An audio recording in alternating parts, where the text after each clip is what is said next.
What's up, everyone? I don't know why I don't know why I faltered on what I was gonna say there. You know, when your brain like thinks of three different possible words to say and it just doesn't come out any way that you thought it would. Okay, good. Actually charging. Alright. So we're back in old Scarlet Violet chat. Which is really funny considering the tweet I just saw of some Vods hunter with like 100 DS lights and copies of Pokemon Platinum.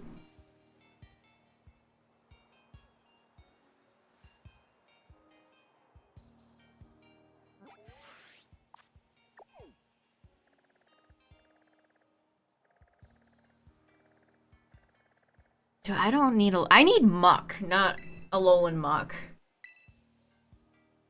They changed mod view. I don't know what that means. Is that like a good or a bad thing? There's Sandile. Can't think of many times I've ever seen Sandile here.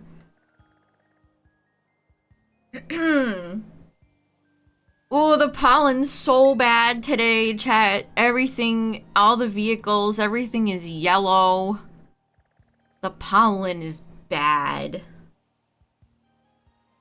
It's not good. It's very bad.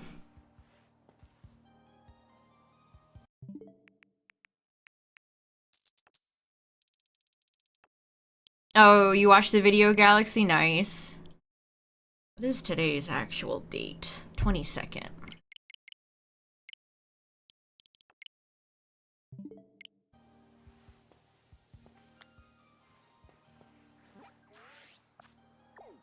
Alright. The Elekid Outbreak evolved. Now it's a, now it's an Electabuzz. Oh my goodness, I can't believe I can even see out of my glasses right now. Hold on. Man, I've gotten so many random Litleos.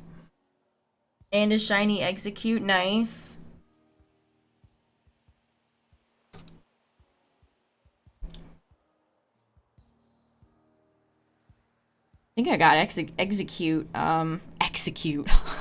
Execute shiny randomly in this game as well.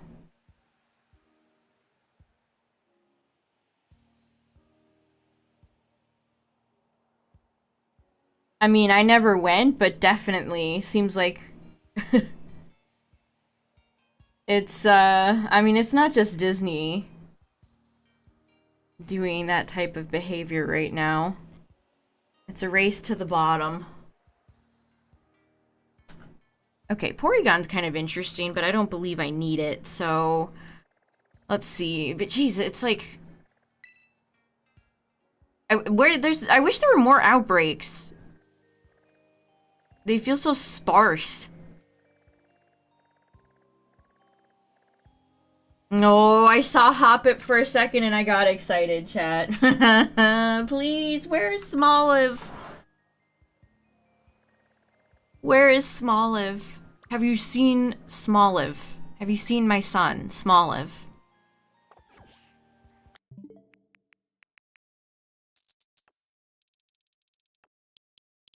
I always get nervous when I do this because one of the tabs will just straight up show like your IP address. Thanks, Nintendo.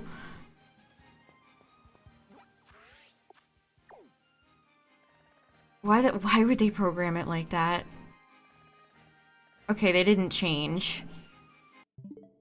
Yeah, what's up, everybody? How's it going?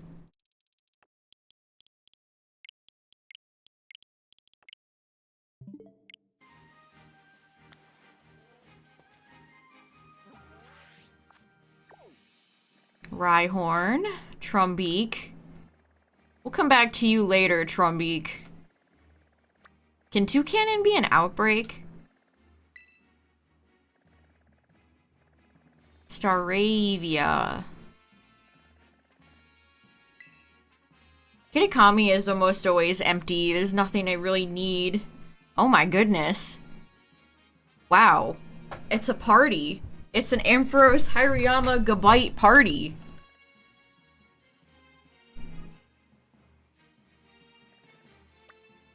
Got a cheap couch. Nice. Couches are way more money than they have any right to be.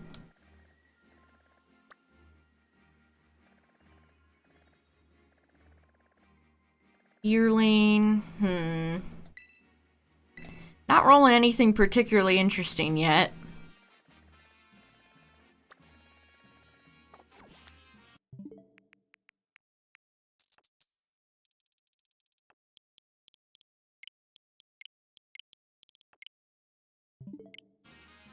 Come on, game. Give me something. Give me something to work with. Turtwig, Smoliv, Chimchar, Totodile, Cyndaquil.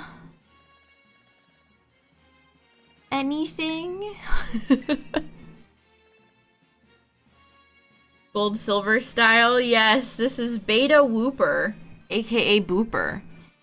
Once upon a time, our friend Wooper used to look like this. Once upon a time.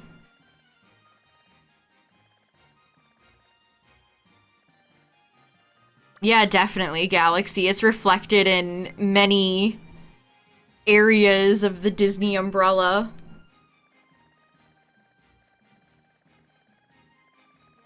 Beartick. Why'd they even put Beartick in the DLC? Did anybody really need Beartick to come back in the DLC area?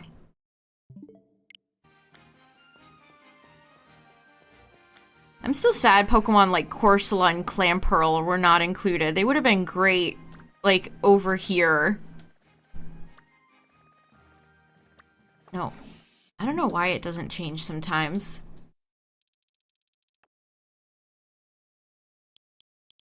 Cubchoo I don't mind, but Beartick, definitely not one of my favorite, definitely not one of my favorite Pokemon. Oh, it's Tepig. Don't need Tepig. Does the game know, chat? Do they know something that, like, I don't? They'll always just give me starters I've already seen.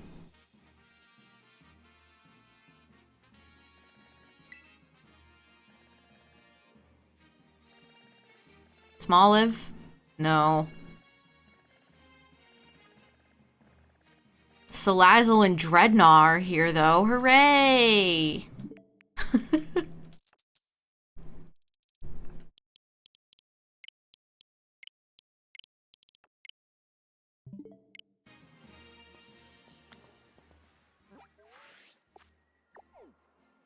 There's Charmander, who I don't need. This is wild. I swear the game knows. There's Rowlet! It just gives me starters I already have. Like, I need a decent amount. These odds shouldn't feel as bad. This is the real part of shiny hunting, chat. Actually rolling for something I need. Smoliv? No.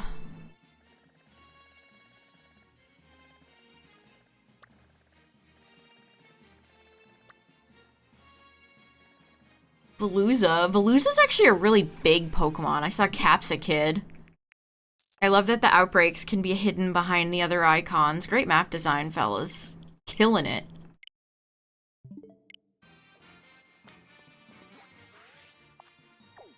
Chansey. Swazbuck. Talonflame, maybe. Talonflame's one of those Pokemon that I keep hoping I get from Dynamax Adventures, but it never happens. I still need a Liepard, Talonflame. But the game is like, no. I have 5 more dupes. Alright. Let's see. Got a little bit of lag for some reason. Game, are we okay? Are we good? Alola Momola in these little streams makes no sense, by the way. Like, if those Pokemon are supposed to be sunfish, which are humongous, they should not be in a little podunk stream.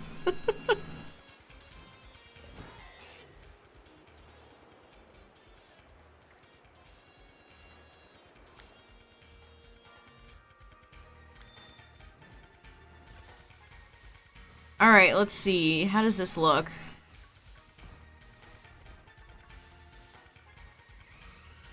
Actually, not too bad. Oh my gosh, they're all coming towards me. I'm scared.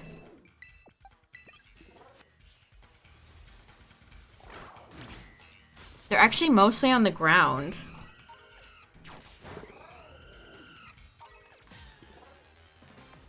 Well, you can't let me turn. I'm just turning my volume down, Talonflame. You don't gotta like interrupt me.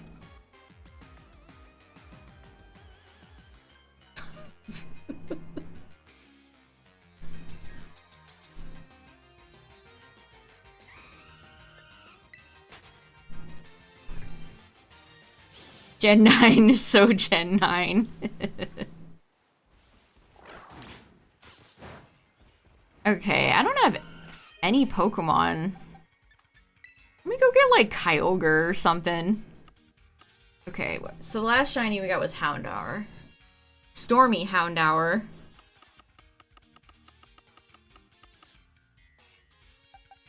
Garchomp would work here.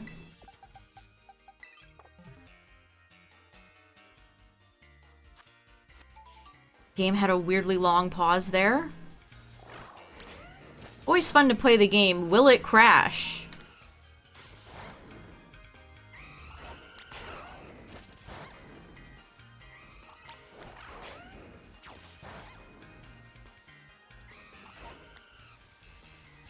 Oh, Nummel's over here? I didn't even know Nummel and Camerupt. Oh, I guess they're more in the mountainous area. Seriously? Let's Go mode needed like an entire year more in the oven. Let me bring up the shiny Talonflame.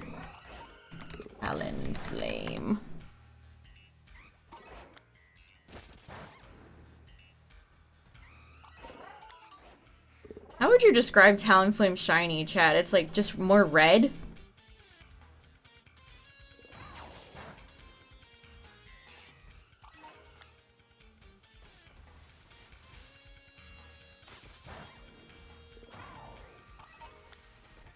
Brown? Oh, there's Bulbasaur. Do I think the minions are I mean, the minions are not for me. They're for little kids. They're kind of whatever. They're Illumination's like one successful IP, so they gotta use them.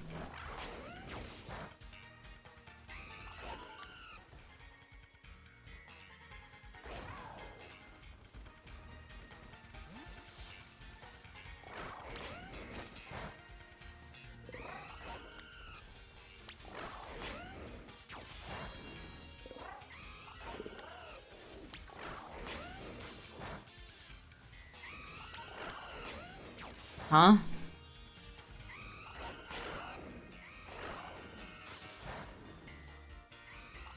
Hello again.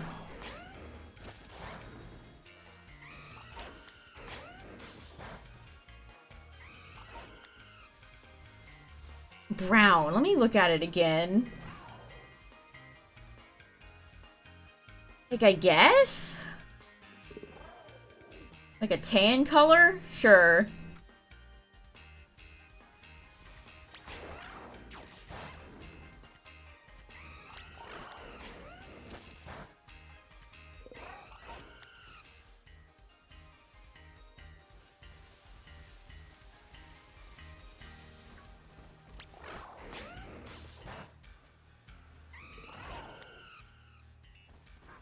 Oh, okay.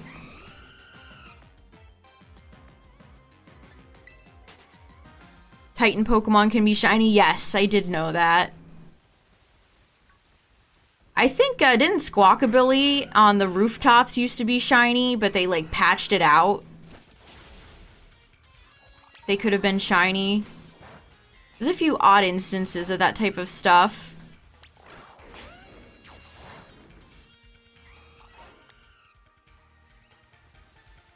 Honestly, just think it's an oversight. There's so many Pokemon and all the programming in the game. I legitimately think it's just an oversight on their part. For some of it. Some of it they obviously do purposely lock. But, you know what I mean.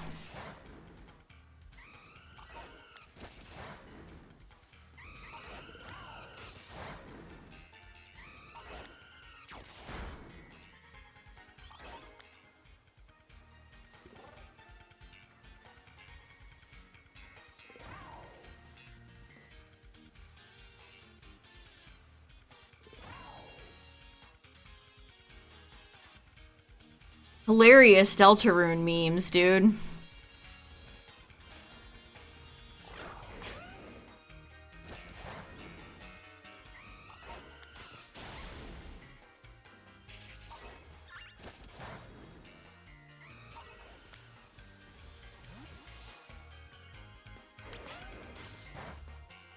Haha, Spamton, so funny.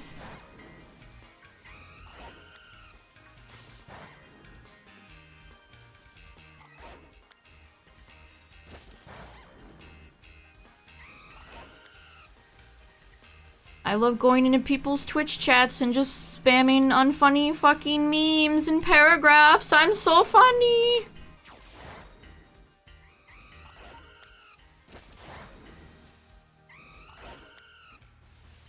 The Minccino in the intro of Gen 5 can be shiny. That's a great one. The tutorial in Gale of Darkness Pokemon can be shiny too, which is another great one.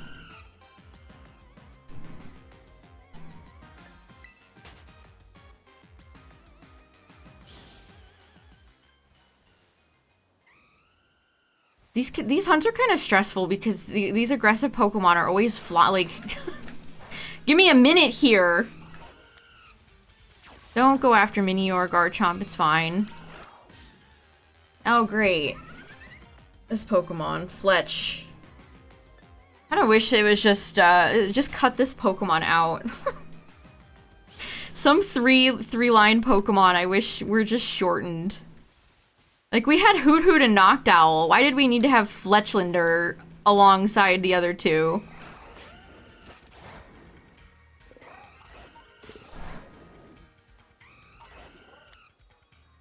Wally's Ralts, yeah. That's a funny one.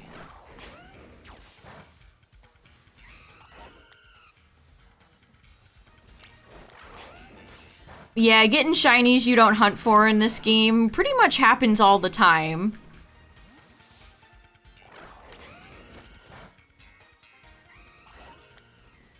Which can be both a blessing and a curse, depending on depending on the situation.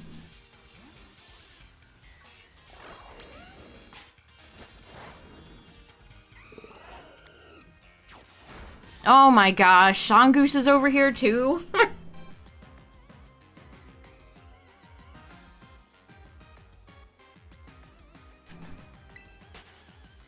Shiny Hunt Litwick? Oh, that's a good one. I love Litwick.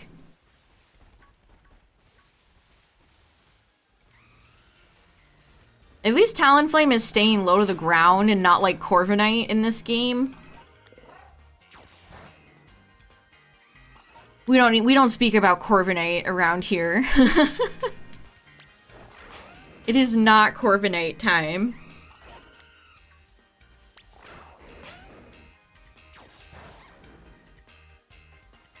Oh god, go away.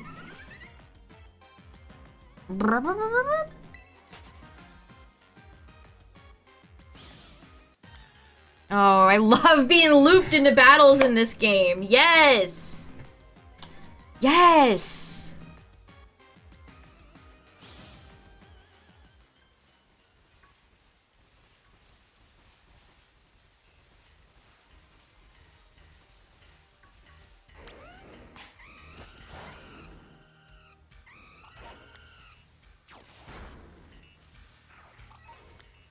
Mongoose has such a sick cry.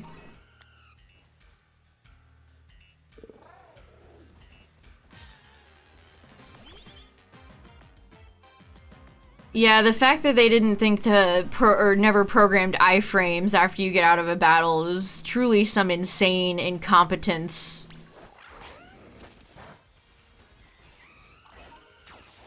From a game dev studio that brings in lots of money.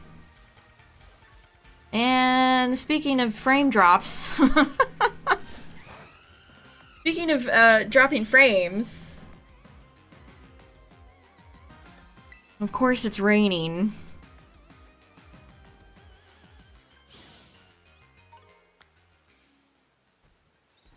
I mean, was shiny hunting Paldean Tauros even, like, interesting to watch? I swear, every time I shiny hunt Tandem Mouse, people leave. I kid you not. Like, I still need those damn mice shiny. But it's such a, like, an uninteresting hunt.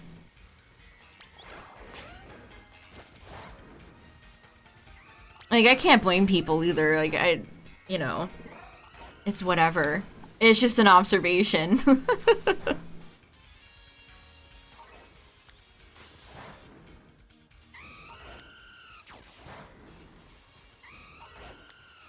Like, looking for the shinies that are, like, one tiny, either really little or very low difference.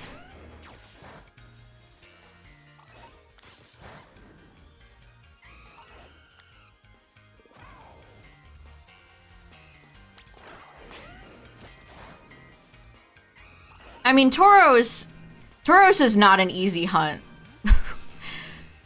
Like, just because you have to dodge so many of them, it's an aggressive, annoying Pokemon to be near.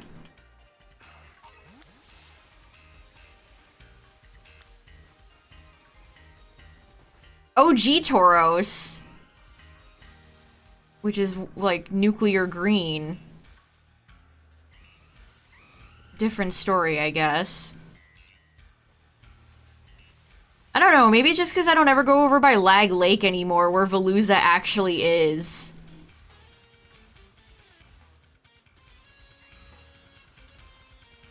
I've pretty much gotten everything from Lag Lake, so... They didn't put Veluza in any of the areas over here, so... What am I doing? Picnic resetting.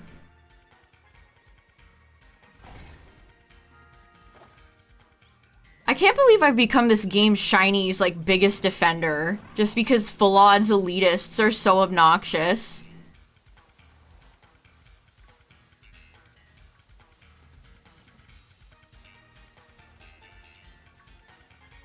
And I'm telling you, it's something about the people that do Gen 4.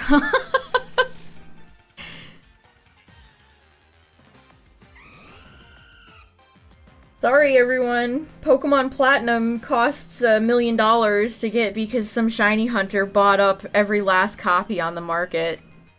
Sorry, fellas.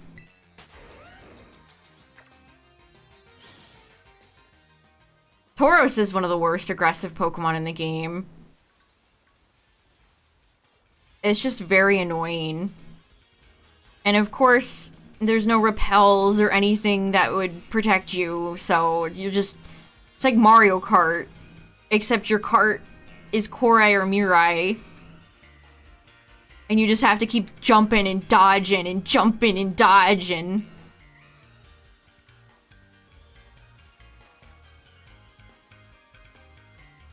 Whoops, got too close. That was my fault.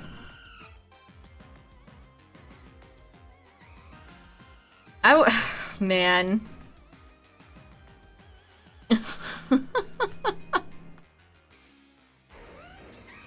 I want to say something about this tweet so fucking bad. I want to say something about... I want to quote tweet this so fucking bad.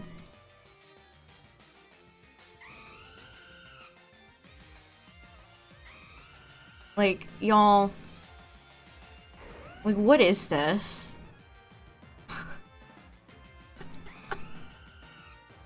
How much money do you think this person spent on 64 DS Lites and 64 copies of Pokemon Platinum?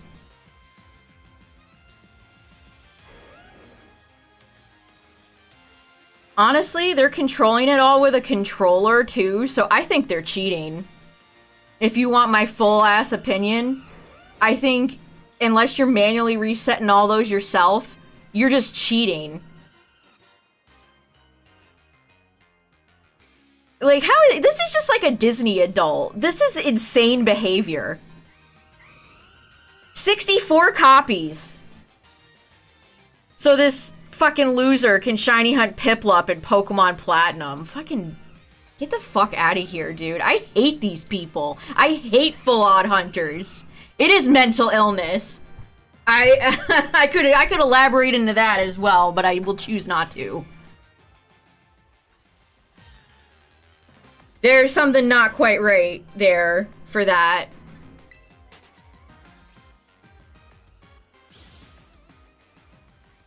Like, you know what? Fuck it. I hope they continue to make shinies more and more accessible.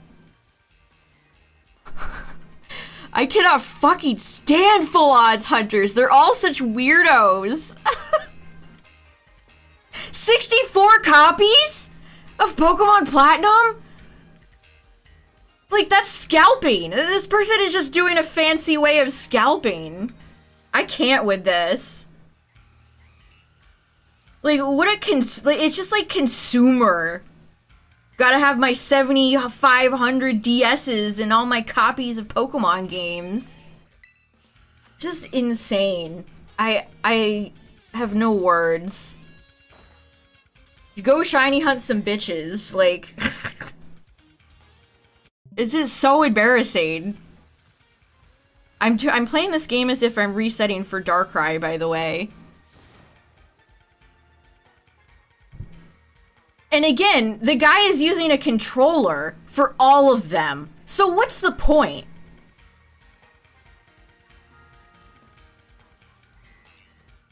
It's just mindless consumerism. Think of the power. It's like it's a waste on so many different levels, I almost cannot comprehend. Think of the power bill.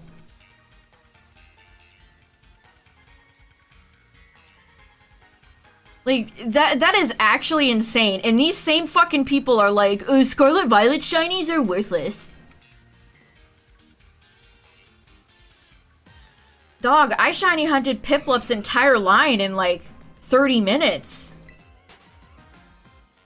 This is not the own that you like think it is. Wow. That's crazy.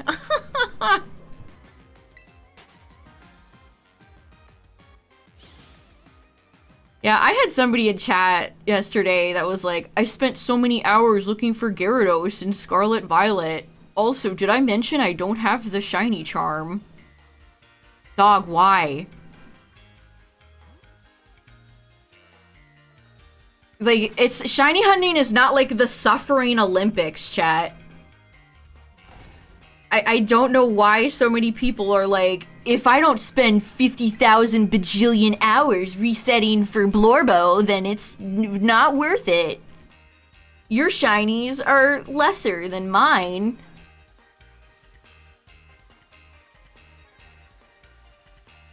Like, yeah, it's fairly easy to shiny hunt in this game. Who cares? Who cares? They're pixels. Who cares?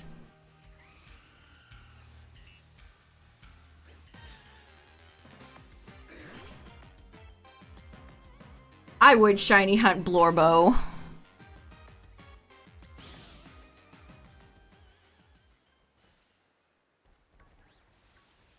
That's just like insane to me.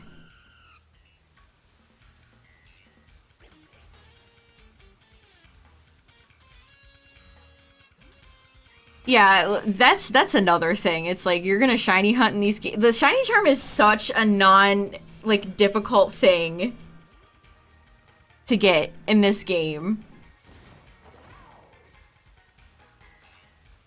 So it's like this person's complaining about it taking forever. Like, you're just wasting you're playing yourself, is what you're doing. I don't know, do people do that in response to these full odds hunters constantly spitting on Scarlet Violet shinies?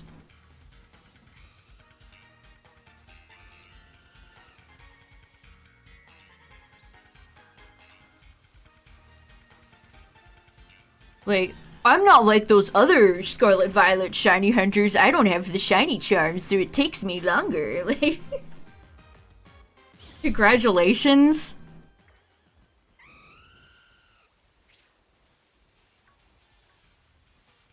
I don't know, I saw that tweet and I was like blown away. And the guy's proudly posting it like, look at me. Look at my 64 copies of Pokemon Platinum. Okay, let's play a game, chat. Let's play a little game. Okay. I'm gonna go to eBay. I'm gonna go to eBay right now, and I'm gonna type in Pokemon Platinum. Let's see. Oh. First one comes up, preloaded with shinies, $250 or $275. Okay. There's someone selling it for 50 bucks. So, how many was that? 64? 64. Let's do some math. 64 times 50. So, at minimum, that is $3,200, chat, for just the games.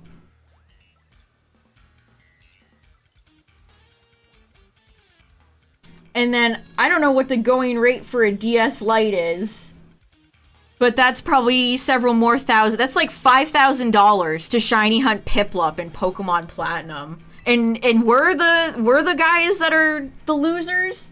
Shiny hunting in SV? Okay. Okay. But it's too easy. They're so worthless. Even though it's literally just the same Pokemon and it's all a bunch of pixels on a screen. Casually spending like $5,000 plus.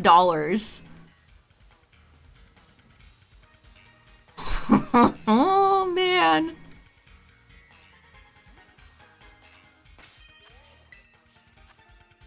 And again, think of like the power. Think of the power it takes to charge all those.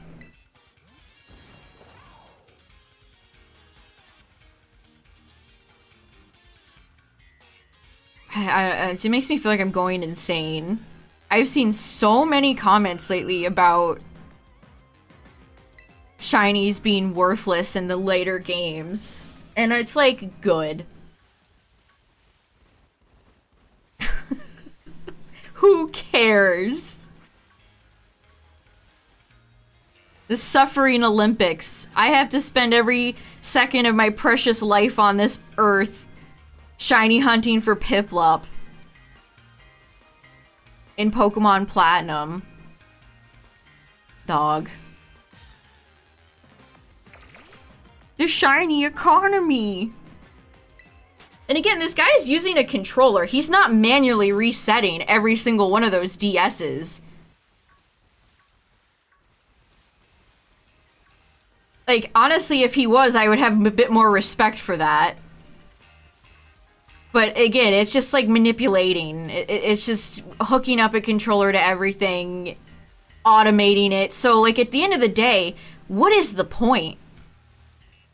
They're just doing this long-ass roundabout way of shiny hunting the same thing you can get in Scarlet and Violet in way less time.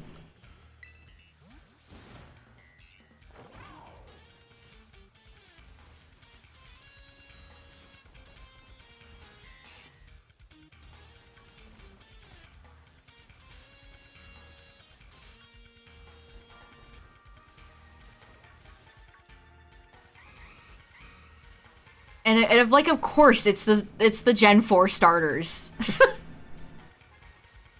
Of course, it's Piplup, Chimchar, and Turtwig. Of course it is. Just like the people, all the annoying people that were doing BDSP starter resets and all those guys that were like, look, I totally got Starly and Chimchar both shiny. Uh-huh. Yeah, okay. Of course. Oh, please don't loop me into battles. I would like if you didn't do that.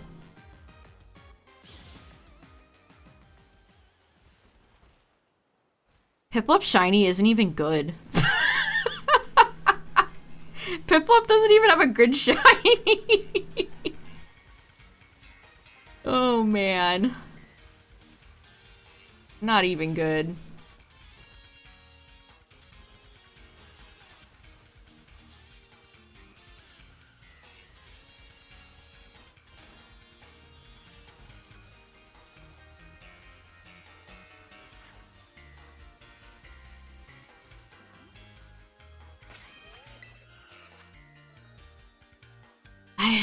It's just not that serious, chat. At the end of the day, like... It's so wild to me that people like that exist.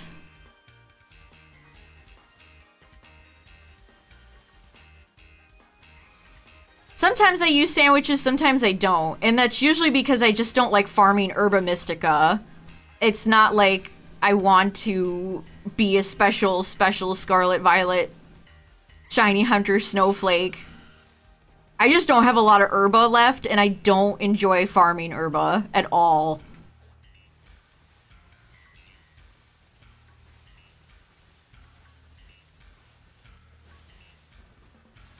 But if a hunt takes a long time, then I sometimes I will just use a sandwich. It all depends. Honestly, outbreaks are pretty... Like, if you get it low as it can go, it usually doesn't take that long, but sometimes you just get unlucky, so... It all depends. And if I don't get it, then I move on, and I'll try it again at some other... I'll try it again at some other point. That's the thing, chat. Don't get locked into thinking you need to shiny hunt the same thing forever. Take breaks, please. This should be something fun you do. Like, don't take it so unbelievably serious to the point where it starts to, like, ruin your day. Please.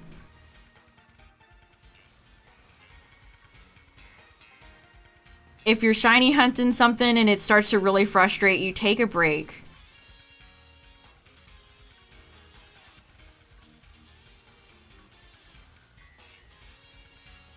I never even got Meloetta. I have no interest in getting Meloetta. Call me when I can shiny hunt it.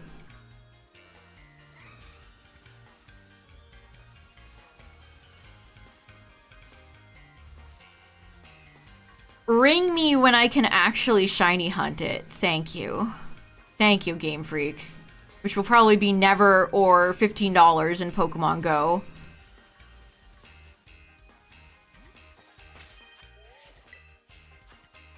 Yeah, Meloetta's in the game. It's... The way you get it is a very obscure reference to Black and White. You have to use like a sepia filter with your camera or something like that. It's very obscure. It's obscure to the point where it's one of those things where how is somebody gonna figure this out in-game?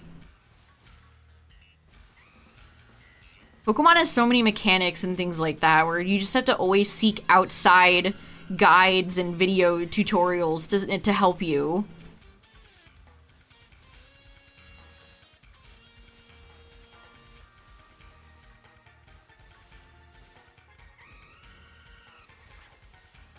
What does shiny Meloetta look like, chat? I can't remember. It's honestly hard to remember a lot of the shinies that are... The shiny mythicals that are just locked. My phone fell.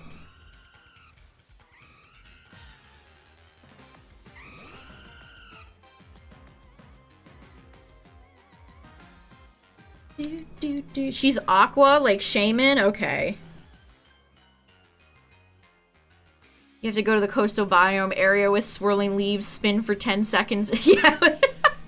That's the type of, like, rumor that you would have heard started on, like, the playground as a kid. No, bro, I'm serious. You gotta go to the coastal biome.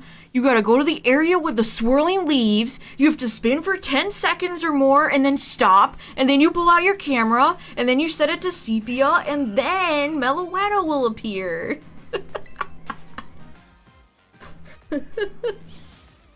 Only then.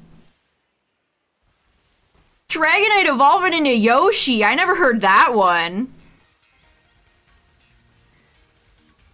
I wish Dragonite evolved into Yoshi. That'd be awesome. It would make absolutely no sense. Yeah, what would Yoshi's shiny be, chat? Orange Yoshi? White Yoshi? Black Yoshi? Aqua Yoshi? What's everyone's favorite Yoshi color, chat? I like orange.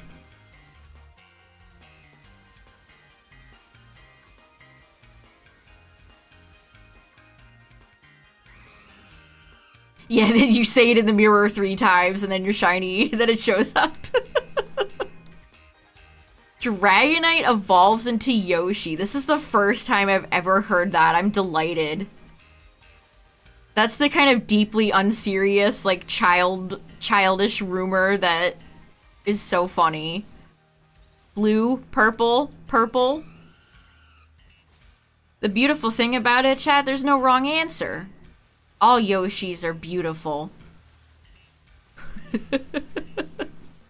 Yeah, where's Peekaboo? Yeah, orange is the best. I have an orange Yoshi plush from the Nintendo store in New York City. The Luigi one. Oh my goodness gracious. Help.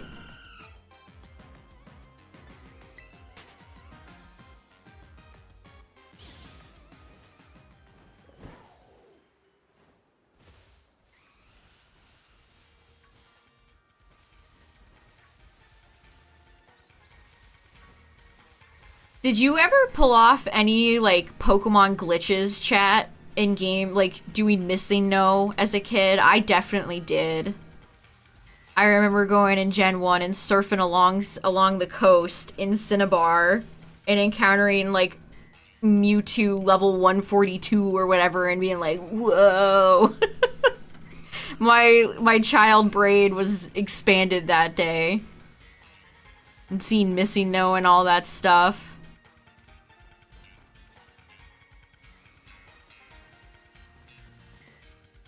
It broke your game, so the save was gone. Oh, that's sad, though, Tyler. That's sad, though.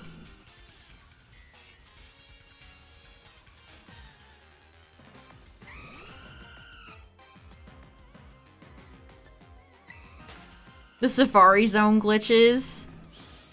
Hello. Hey, hey.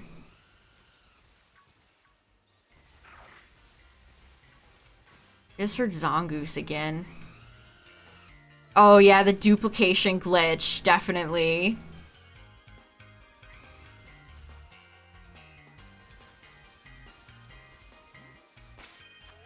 There used to be a duplication glitch in BDSP, but that got patched, unfortunately. So I had to...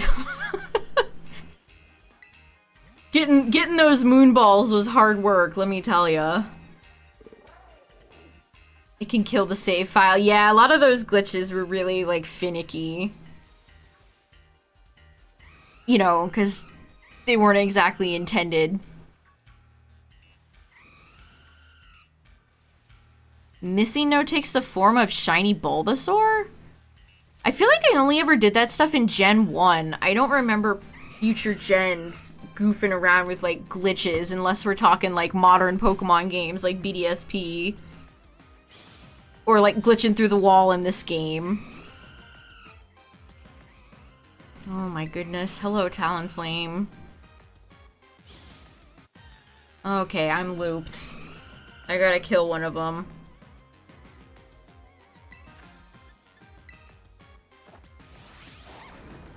Yeah, Misty No has been referenced a few times by Pokemon and Game Freak, but it really doesn't happen that often. Unfortunately.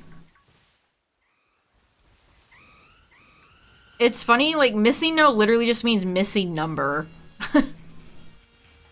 If you address missing no by its full name, it becomes a lot less scary.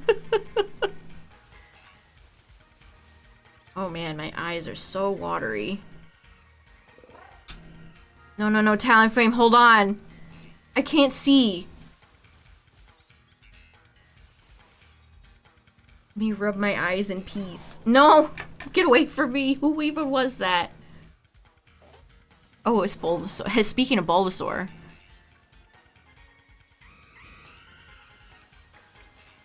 The day-night cycle takes too long. That wouldn't be a problem if this game had a way to change it. You shiny hunt Volbeat, and then the sun rises, and then you're just shit out of luck.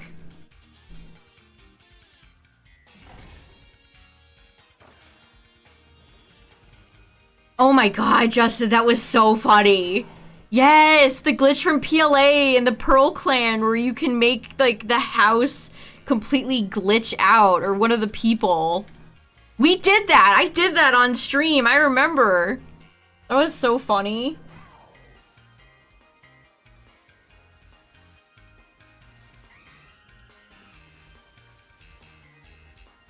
And there was that glitch in BDSP where you could skip, the Snowbell gym. You could skip all the trainers and just go right to the gym leader. That was a fun one. I felt like a speedrunning master pulling that one off.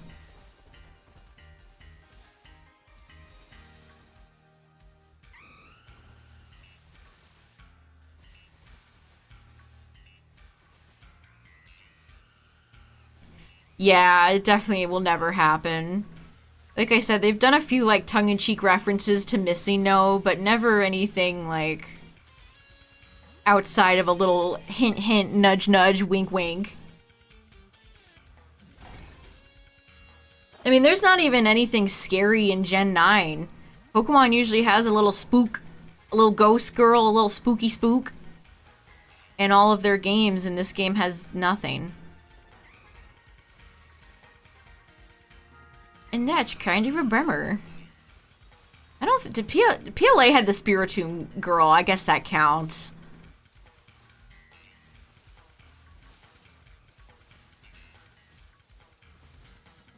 Because you collect all the wisps and then she just disappears and it's like, ooh, a ghost. If they give us OG Armored Mewtwo, I would be all for it. Not the, cluttered, awful one they made for the first movie remake that absolutely nobody asked for or wanted.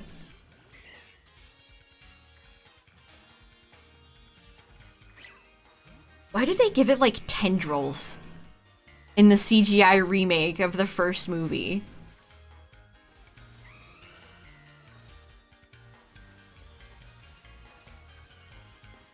Gosh, that's like Digimon Adventure 2020. Just completely soulless, nostalgia-baiting cash grab that just came and went. A fart in the wind.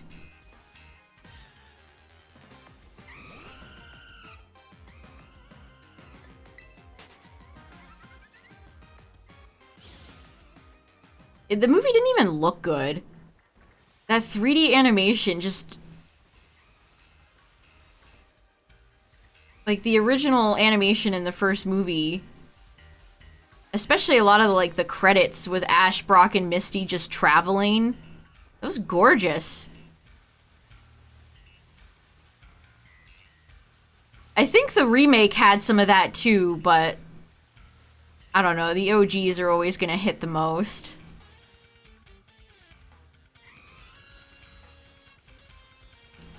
I'm being a little bit careful with Talonflame. I'm checking them all, so...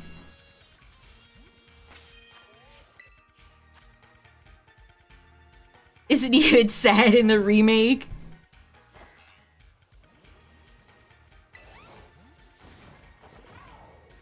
Holds up well? You don't think it holds up well? What do you mean?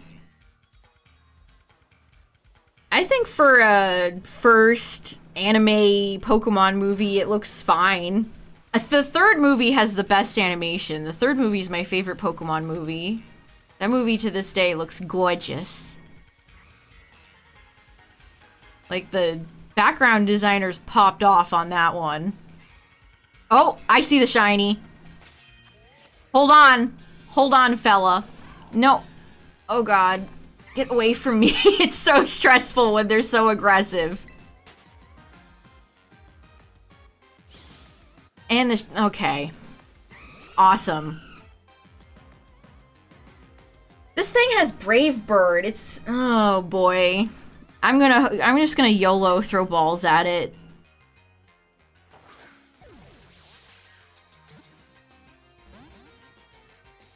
This thing is definitely gonna go for Brave Bird. I love when this game just throws non-stop looping battles at you so you don't have a chance to save. Okay.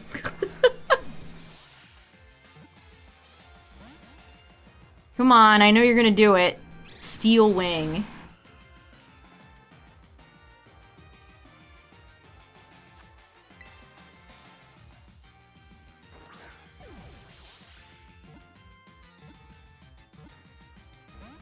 Where's a crit catch when you need one? I mean, it's getting hurt because of rough skin as well.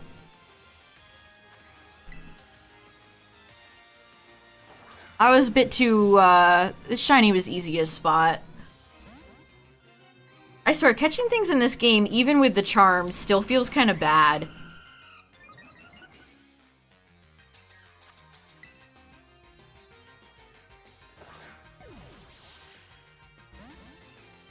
Okay.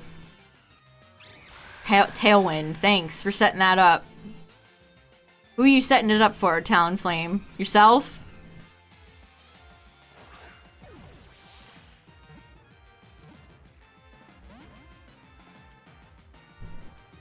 You're an early... you're just a bird Pokemon from, like, the beginning of the game. Do you have to do this? I love random generators. Thank you! Appreciate it. Only took, like, 10 tries. Alright.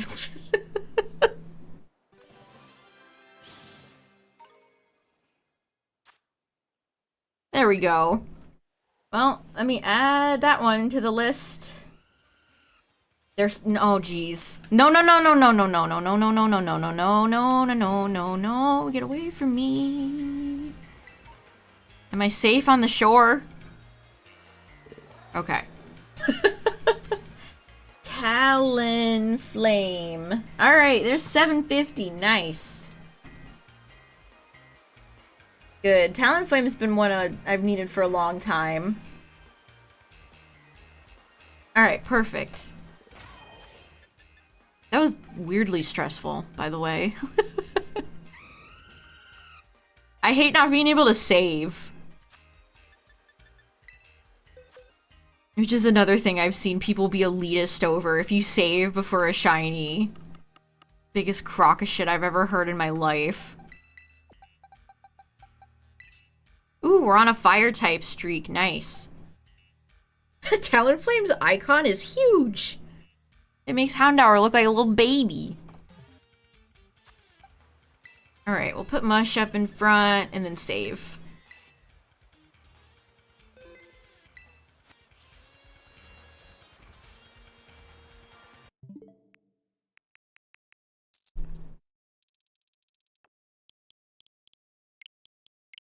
Alright, time to hunt for another one. Please, Turtwig, Chimchar, Smoliv. Calling out. Grookey. Oh no. There's a chill in the air. It's grass starter time. Typeless? Digimon has something like that, like an unknown type that's things like, is Diaboromon typeless or Virus? I think Apoclymon, or not Apoclymon. Diaboromon's evolution is unknown type. which is good against vaccine data and virus.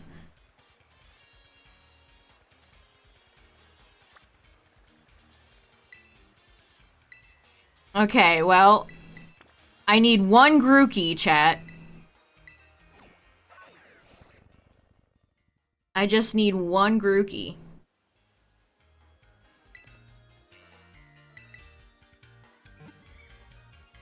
Have I gotten a Totodile outbreak yet? I have not. Would you believe me when I say that I have still not gotten it? Because it is the truth. Oh.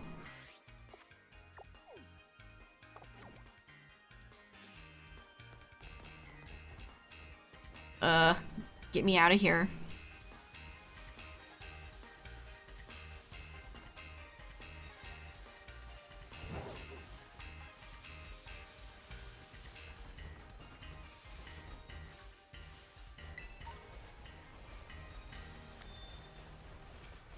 Monkey and Groove, I guess.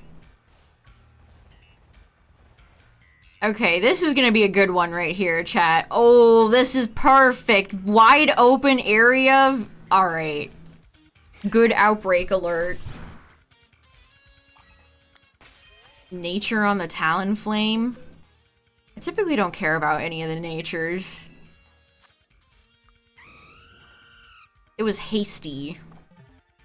I mean, it is fun to... I do have, like, synchronize for super important shinies, like Darkrai and Shaman, just in case.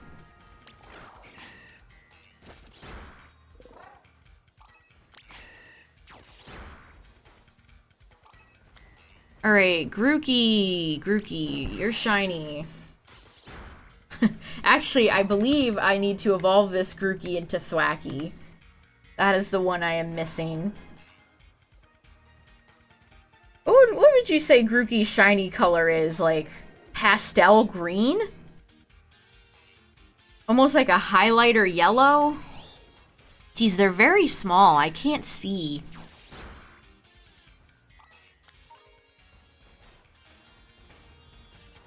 Look at Slacking over. You guys just chilling.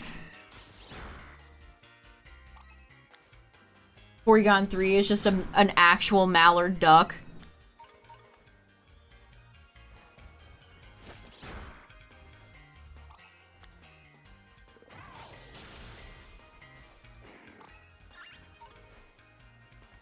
Yeah, it's so stupid, isn't it? I've had so many people, shiny hunting Shaman and Darkrai recently, I've had so many people that are like, how did you get this? And I'm like, I downloaded it when it came out. I don't know why they made it so limited. It sucks.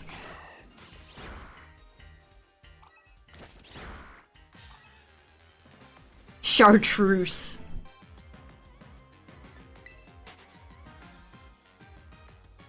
I believe you can, like, glitch your way over to Shaman. But I don't think there's ever been a, any fixes for Darkrai, and I don't know if the Shaman thing got patched. It's just so stupid. And I feel like they did a terrible job advertising it as well.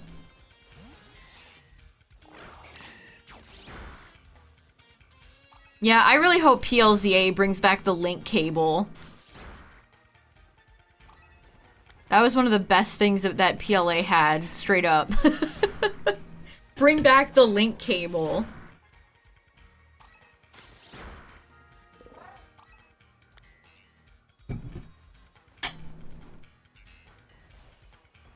Yeah, they did a terrible job advertising it. Absolutely dreadful.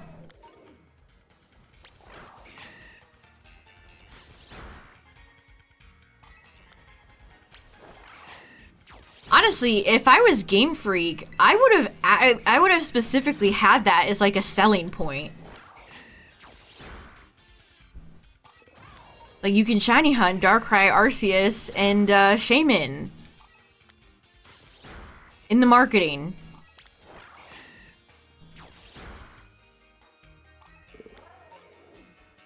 I don't know. They make strange decisions. Like, I know for a fact that them locking all the legendaries in this DLC lost them a few sales.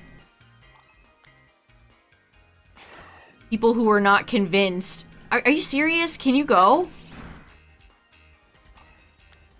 People who were not convinced by Kitakami were curious about Blueberry and then saw that all the legendaries were locked and were like, no thanks. And that's totally valid.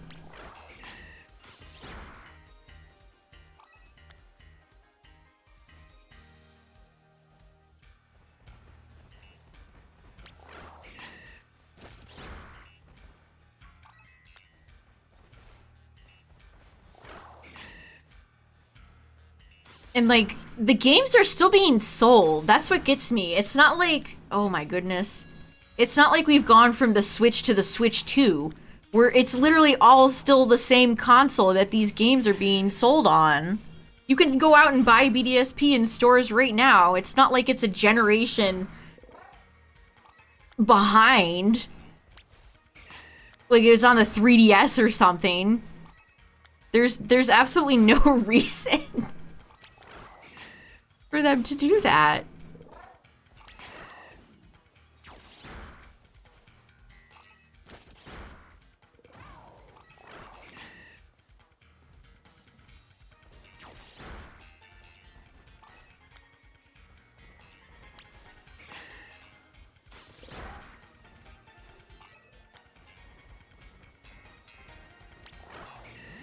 Wait, what's Sea Dragon?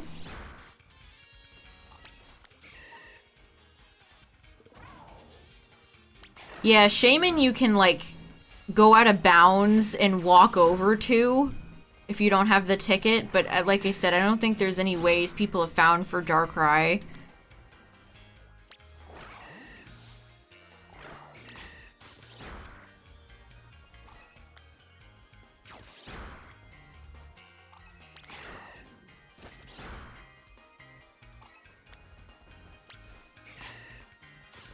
I would love to see them make another Seahorse Pokemon that was just like... I guess Horsey is kind of little and scrunkly, but like a spiky little like yellow Seahorse Pokemon could be really cute.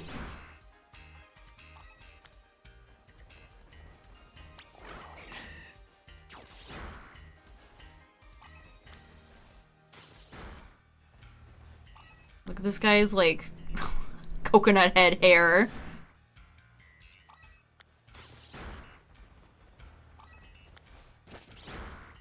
I still need plenty of shinies from this game. Hence the fact that I'm shiny hunting Grookey.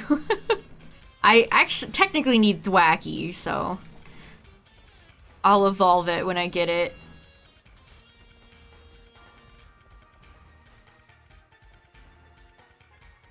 Grookey's actually quite cute. I think I've said this before, but there's no first stage starter that I dislike.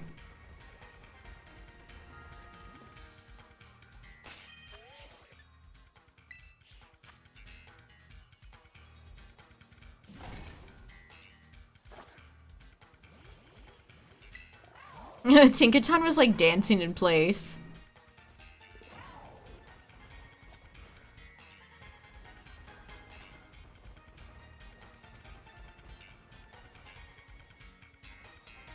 Also, it's really funny. Pokemon fans crack me up.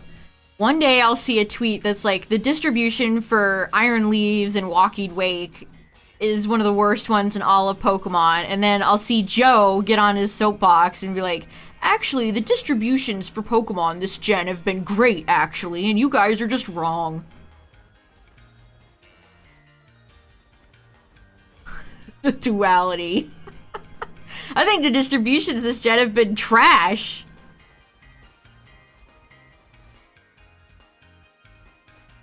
Like, there's no excuses for, like, the Darkrai thing, Shaman, Walking Wake, Iron Leaves. Those are all terrible. How can you honestly sit here and tell me that they're good? That these limited time, online only events are good? Like, nah.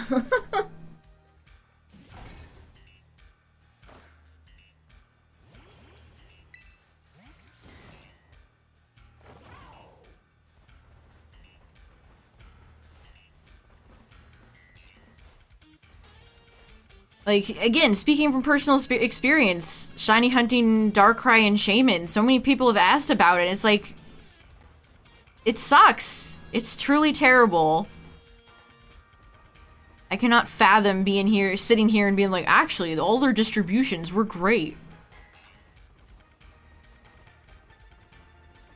It sounded like he was talking about quantity over quality, because it's like, well, they have distributions all the time. You can get Dots Quaxley. It's like, I don't care about that stuff.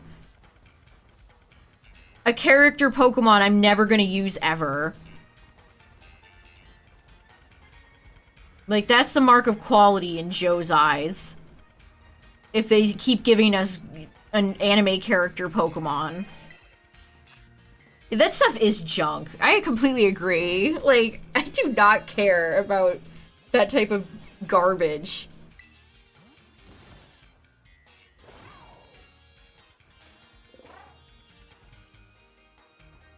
Yeah, if Darkrai and Shaman had, like, on and off periods where they were available, maybe, but the fact that it was just a one and done, poorly marketed, and then if you ever bought BDSP after that, or didn't download it, you were just shit out of luck. That just sucks.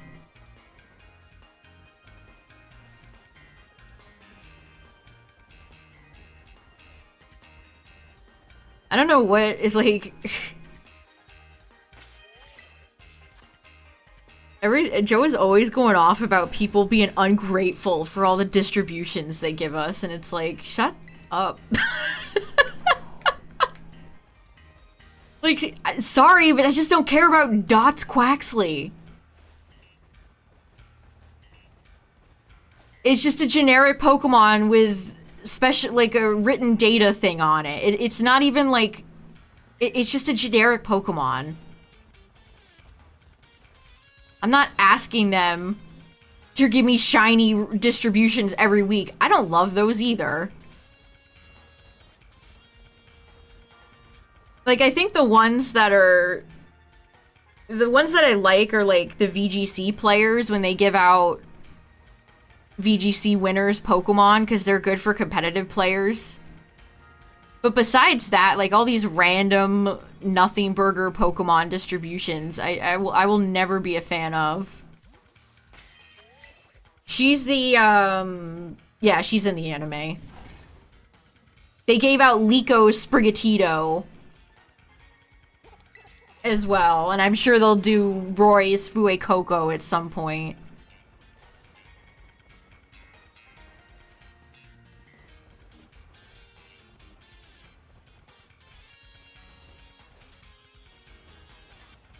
Like, they'll do all that, chat, but they haven't done, like, Captain Pikachu. The anime is just not for me. It is very made for young audiences. And it has been for a long time. I mean, it always has been. It was never the type of quality other shows, like, it's just character of the week made to sell you merchandise. That's all it is. There's not going to be important character arcs or, you know, compelling character drama.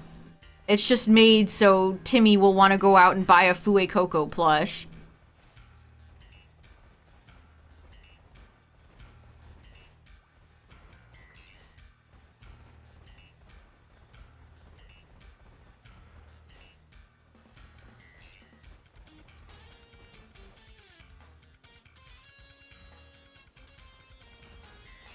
Yeah, I agree. Pecharunt actually had a story.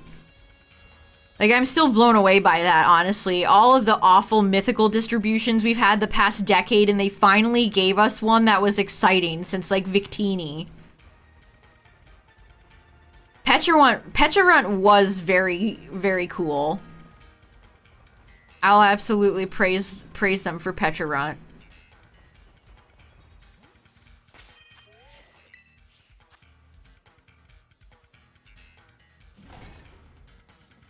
Yeah, it was a little like goofy with the dancing, but and it was also based on like a Japanese myth that I don't find very interesting.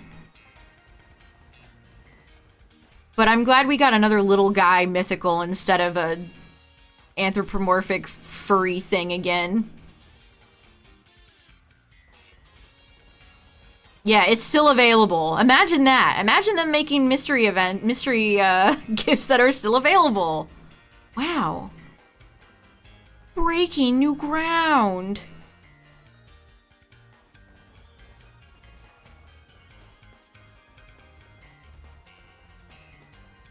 Yeah, the actual, like, lore around Pecharunt is really interesting, and then they turned it into, like, goofy dancing. I think my favorite part was, like, Arvin, Penny, and Nimona meeting Kieran and Carmine. Like, the character interactions were the best part of that, not really, like, the meat of the story.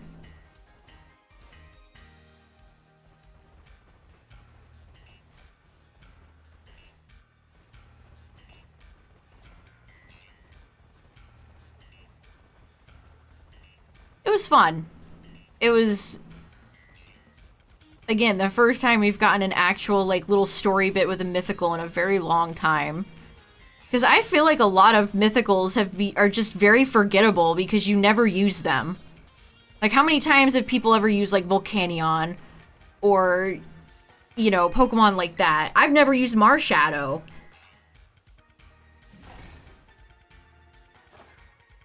So actually getting to have a story with Pecharunt makes it more memorable, is what I'm saying. Yeah, I really like Kieran and Carmine. They're probably my favorite characters from Gen 9.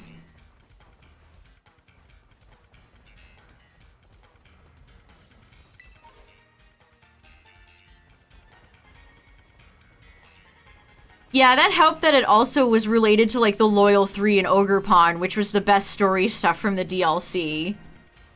That's true. Ogerpon absolutely laying the beat down on them.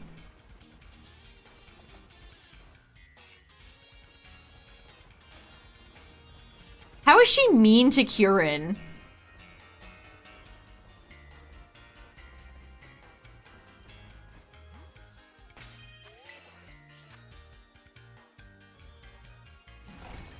Sup?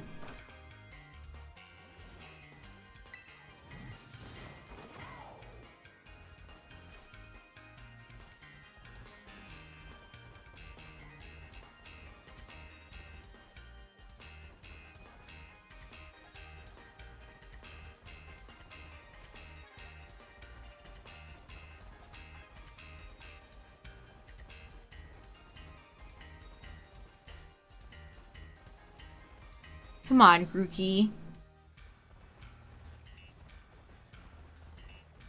I know there were times where she... I don't know, I never got, like... I always just got, like, basic sibling stuff. But... yeah. She's just, like, an older sister.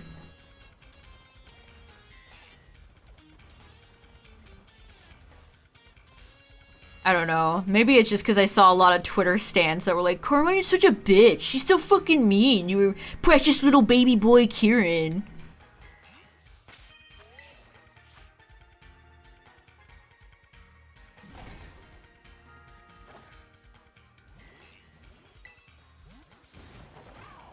And it's like the most...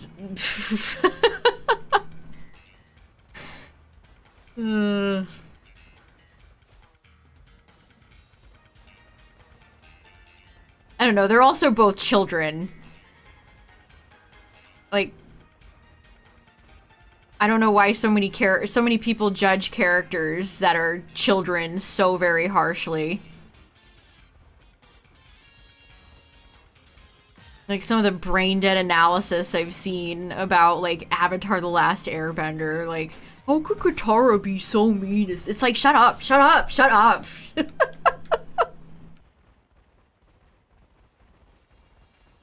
You're critiquing the way, like, a 14-year-old in, like, a war setting, like, it's so goofy. I don't know. Yeah, no, that's exactly how I kind of feel about it, yeah. I don't know, Carmine was cool as hell. She's great.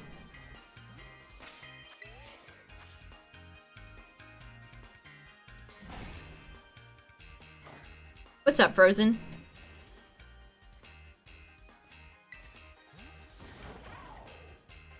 I don't know how you could dislike both of them. But then again, people keep harping on Nimona when I like her a lot, too.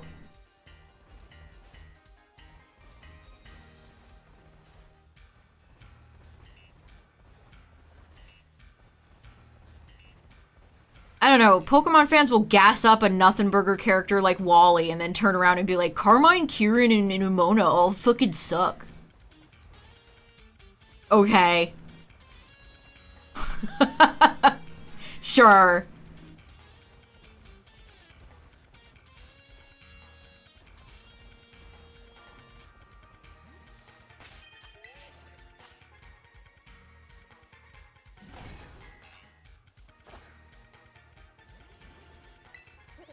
Oh, I love Garchomp's run.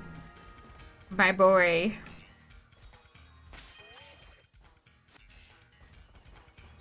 Wally goated. Get out of here, Taylor.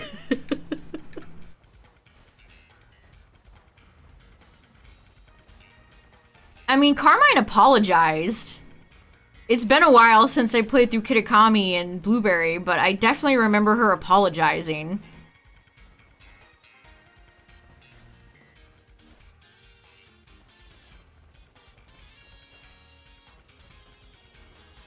That's not what racism is, but okay.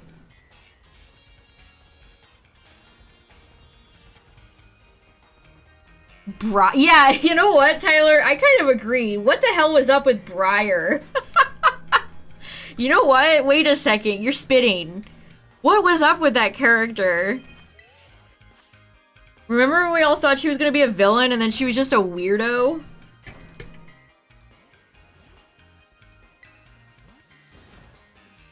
She really was just like a Usain type character. Just a weird enthusiast that put children's lives in danger.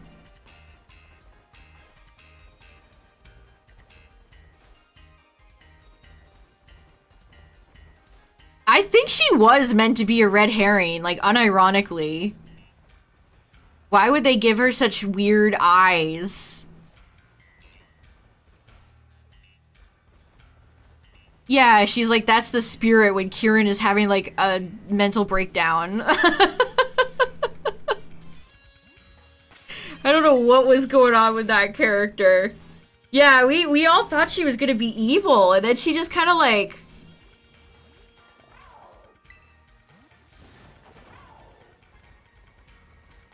just kind of existed? Yeah, how do we feel about this game kind of having, like, no villains?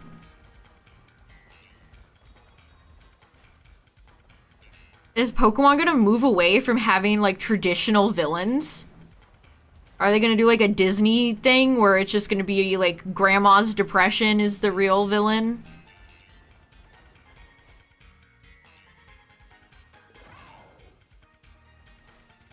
Yeah, she was super sus. And then, no, it just turns out she's just a bit strange. Yeah, the whole ending of Blueberry with the Terapagos stuff is so bizarre. I just...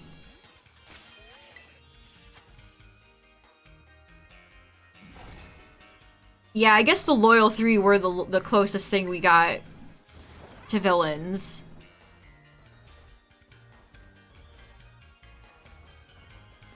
But at the same time, you could consider them victims of Pecharunt, I feel like. Also, the Loyal 3 showed up for like 5 minutes. Maybe not even. They did nothing in the story.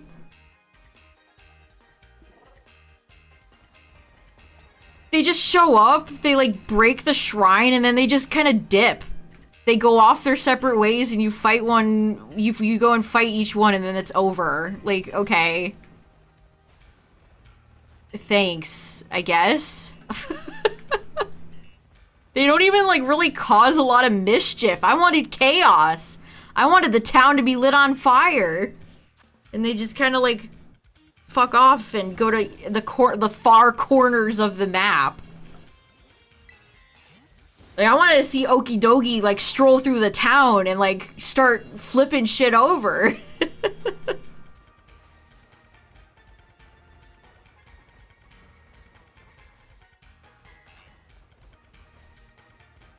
They just kind of show up, do nothing, and leave. My work here is done, but you did nothing. Yeah, they're corrupted by Pecharunt.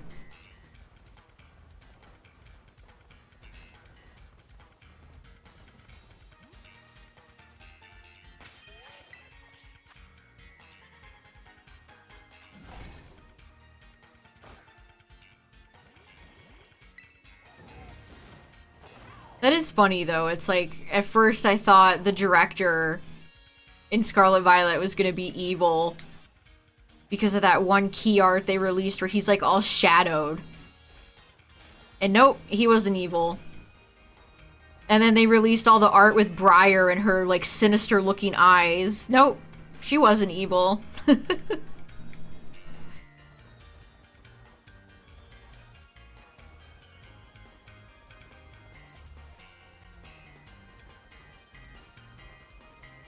The Loyal 3 are also all pretty, like, weak legendaries. Like, I've seen a few people try to use Dogi in VGC. I think I've seen a Dogi and a Pheasantipity, but I've never seen Monkey Dory. You're sus about the history teacher? Honestly, I get that, because she does have weird vibes. One of the teachers being corrupt would have been interesting.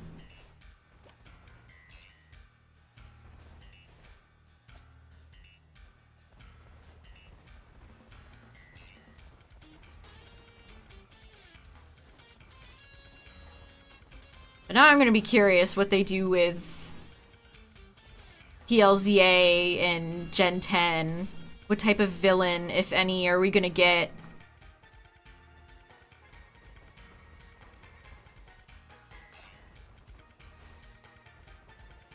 I don't know, sometimes I think, like, would the story have made a more impact? Would characters have been more interesting if there was voice acting? Especially with a character like Briar. Oh, they figured out the avatar, Tyler? Okay. Remind me to do that later.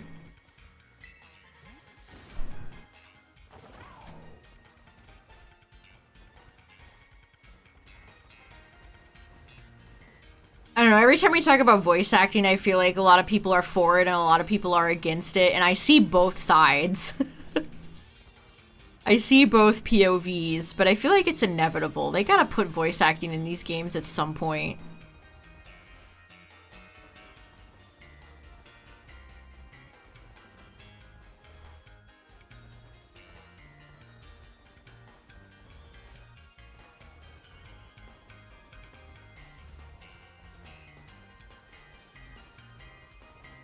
Yeah, it would depend on the voice director, the casting. There's a lot of variables that would go into it.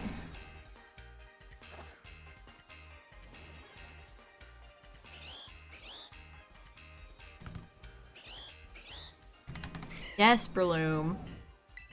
Yeah, they have it in Masters, and as we've gone over a bunch, there was a lot of Scarlet and Violet trailers with voice acting. Like the Iono trailer and tons of other... There were several trailers. The Pokemon Go trailer.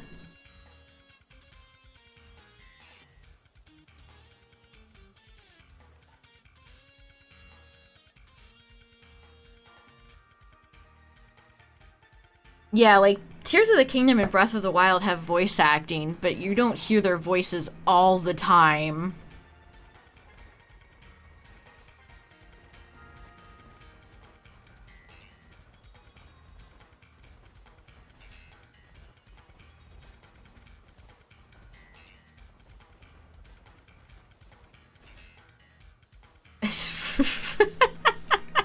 You would honestly all toggle it off, chat? You would just skip the story if it had voice acting?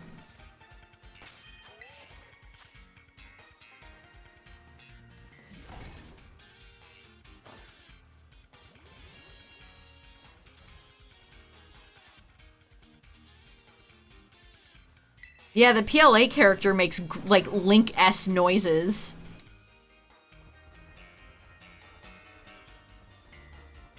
Yeah, new Pokemon Snap had a little bit of voice acting, too.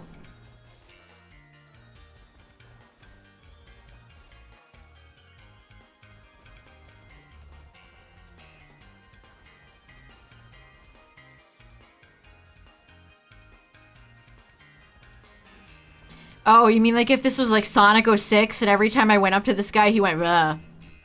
He made like a noise. Like, hey. Is that what you mean?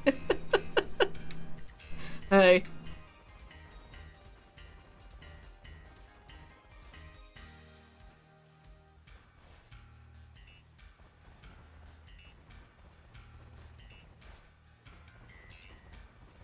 Yeah, grunts don't need to be translated, that's true. I mean, they probably haven't done voice acting because it would be probably a big cost, and you know they don't give these games high budgets. Imagine the trillion-dollar corporation penny pinching on a game's budget.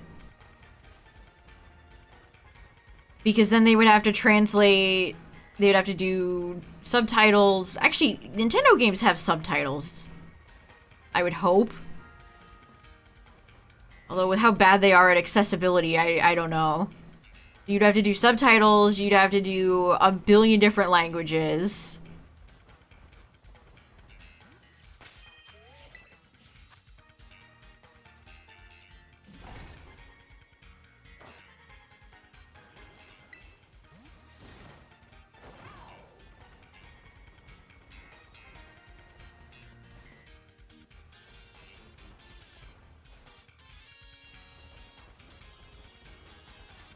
There's the shiny.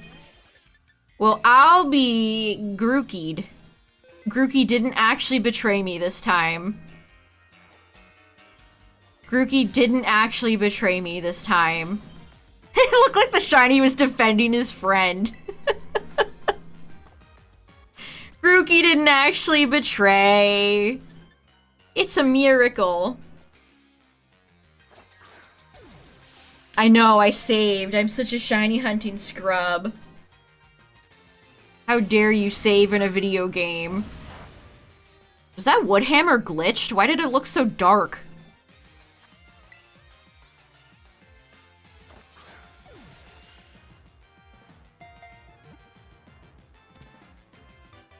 Alright, nice. Let me just double check that it's Grookey I need. Or yeah, I need Thwacky. I got Grookey, I got Rillaboom. Nice. If you saved, it's not a real shiny. Oh, it's adamant. We're competitive ready, chat.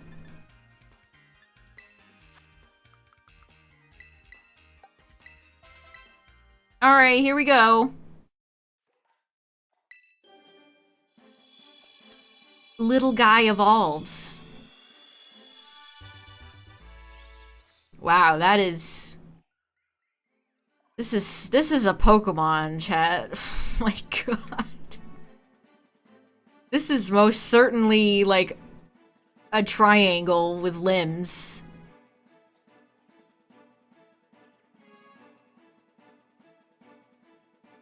That tail is so ill-fitting, by the way. Looks like it has a squirrel tail. That does not look like a primate tail. Fascinating Pokemon. No, you have Slam. Get rid of that immediately. We don't do Slam around these parts. Worst Pokemon move, by far. Alright, well there's another one. So all I'm missing for Gen 8 is Sobble and Drizzile. I have everyone else.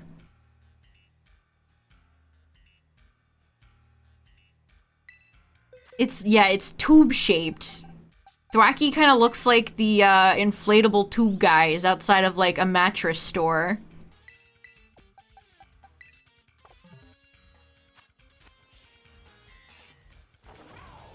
Well, good. There's another starter down.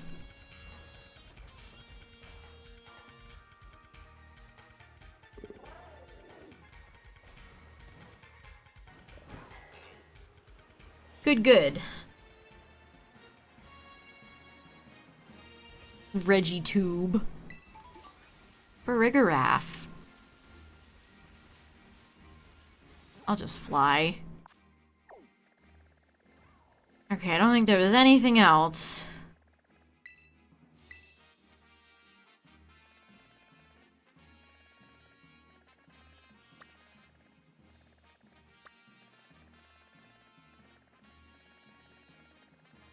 You dare save before a shiny? Poof.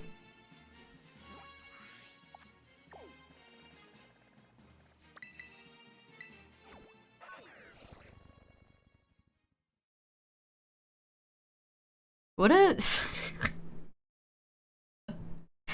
what a wild thing to say. And that was in PLA, by the way. That was in regards to PLA.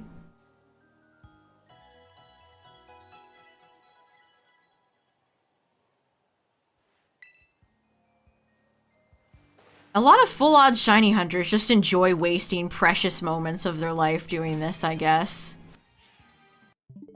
That seems to be what it boils down to.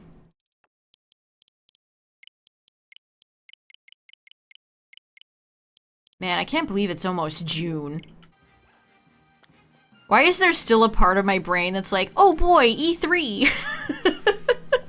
Even though E3 has been dead for years. Oh, there's Scorbunny. Can I conjure Sobble? I just got Grookey. There's Scorbunny.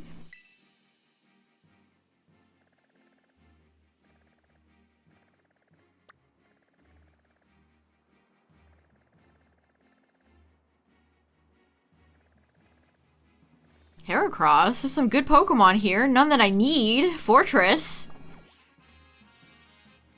The idea is you get a rush of dopamine. I don't think that's what that guy meant at all.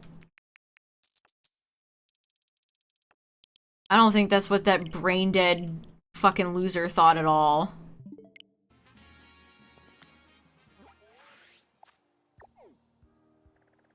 Imagine shiny hunting to get like a high. That's... just go like drink or something or smoke weed. I shiny hunt to get high. I see those shiny pixels on my screen and it's just a rush of dopamine.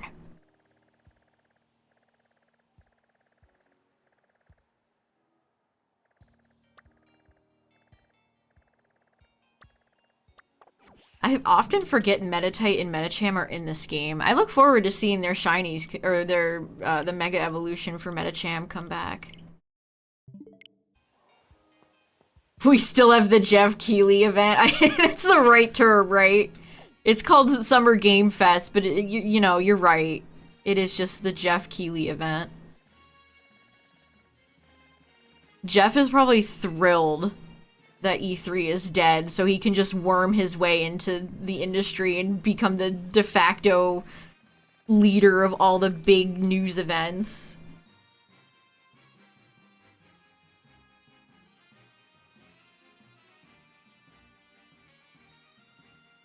Enjoys the rush. I literally have never thought about it like that, ever.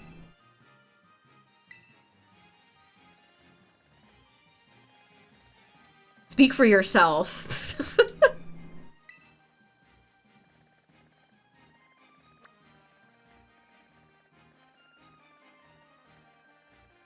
Shiny Hunters be normal challenge. Impossible.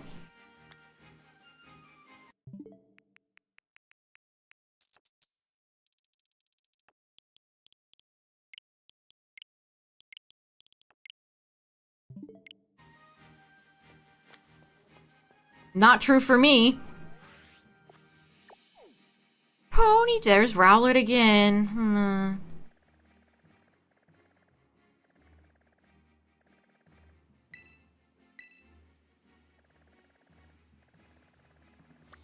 Toxel. Or Toxel. Everybody hates it. Everybody in chat hates Toxel. Smoliv, why are you not here?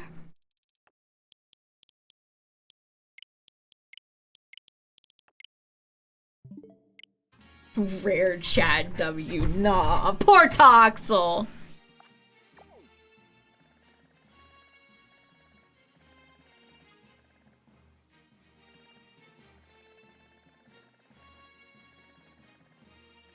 I mean, it was exciting, but I wouldn't say I was getting, like, high off of it. It's pixels on a screen.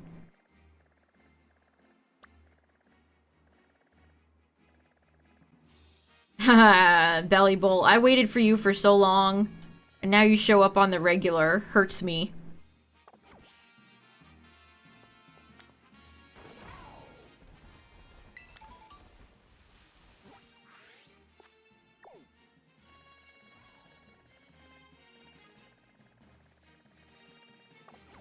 Smeargle loves showing up, chat. There's nothing more Smeargle loves than showing up.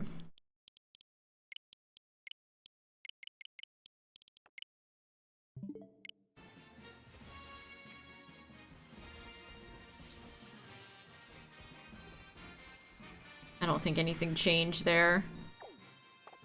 Why'd they have to put Deerling and Sawsbuck over here? I'm sick of seeing them.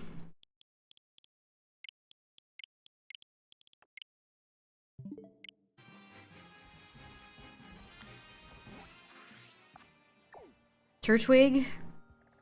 No, don't need Vibrava.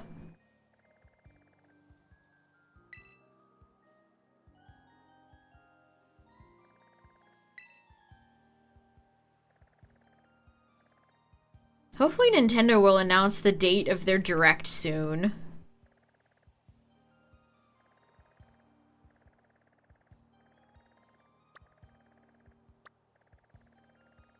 Hopefully it'll be more early June and not late June.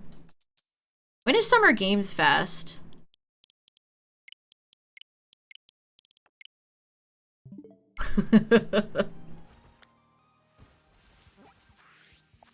Oh boy, is Jeff gonna... There's Charmander again. Is Jeff gonna invite him and another celebrity on stage where they just jerk each other off for like 10 minutes? Do I need another Froakie? Hold on. Do I need another frog? Do I need frog? Yes. I need Froakie and I need Frogadier. Ugh.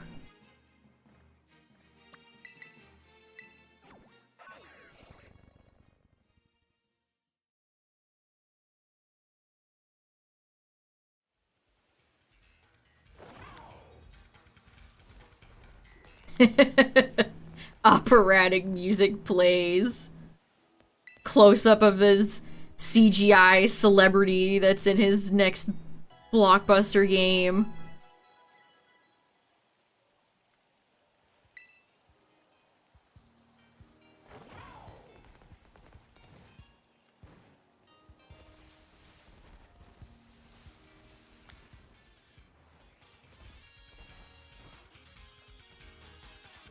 Good Outbreak or bad Outbreak? I don't like doing the water ones. I've shiny hunted for Froakie a lot. This is not one of my favorite Pokemon to shiny hunt in this game. Ooh, I hate the water ones.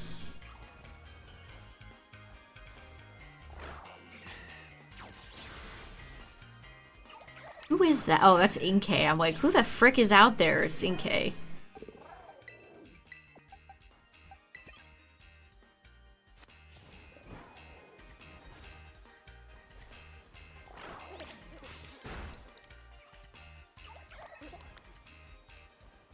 I mean, that's one roundabout way of saying extremely pretentious.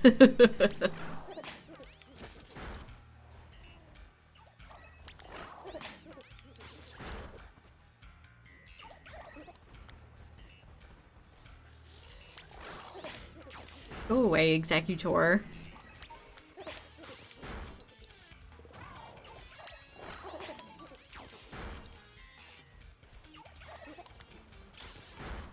Why do so many deer spawn on the beach? That is like the last location I think to ever, like, where I would ever find deer.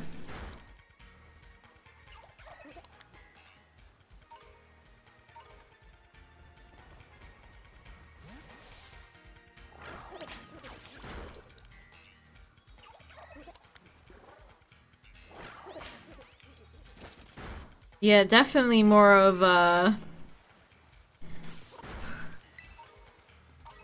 Gotta CGI-ify George Miller and Guillermo del Toro instead of actually telling a coherent, interesting story.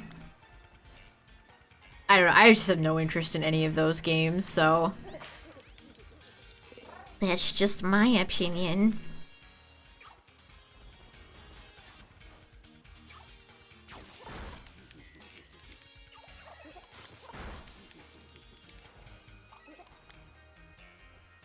Ugh, one of those, like, millionaire Twitch streamer guys is holding, like, a speedrunning event, and it's, like, the worst lineup it's just his fellow E-celebrity millionaire streamer buddies, and then, like, the exact same people they always get for GDQ. It's just, like, all Mario and Zelda. I sleep.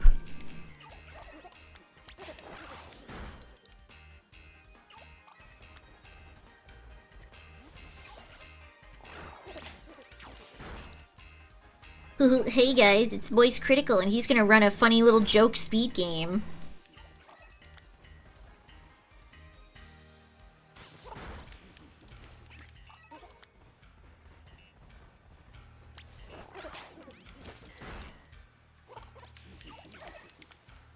Gotta have Grand Pooh Bear there to run Kaizo Mario. Yeah!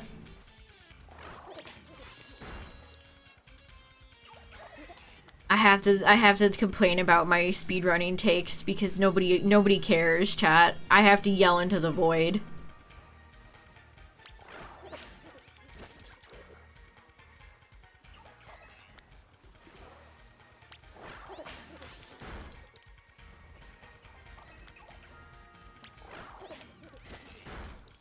Fucking Linkus running Wind Waker. I could do without ever seeing that guy at a speedrunning event ever again, actually.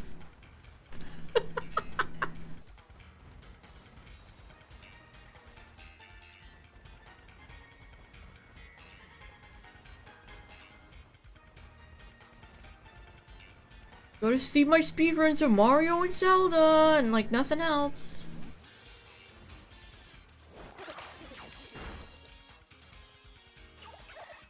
I think that guy is probably funny if you're like 15. He's probably really funny if you're in high school.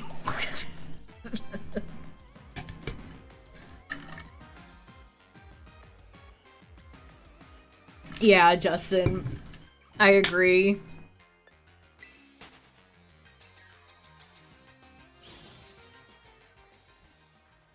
That Asmongold guy just seems like a truly rotted soul. What a nasty piece of work that guy is. With his bloody gums and his disgusting mess of a house.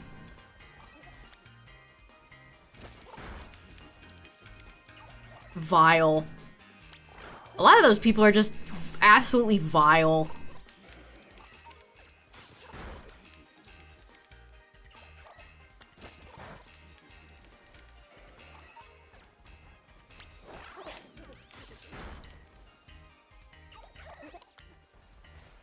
But then every time I go on Twitch's front page, they're like, hey, you love this millionaire streamer you've never seen before who has like 60,000 people in a horrendous chat that you can never actually chat in.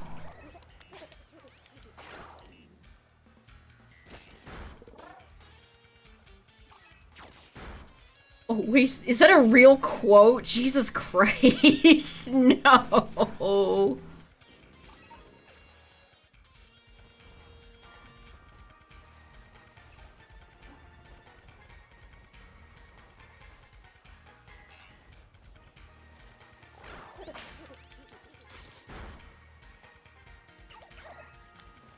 I mean, I'll give you one, Ludwig. That's the guy organizing this bogus speedrunning tournament thing. That's literally just... What gets me too is that he put out a performative tweet that was like, if you speedrun, let me know. I'm looking to recruit speedrunners for this big event. And then he turns around and it's just literally his buddies and like big well-known content creator speedrunners.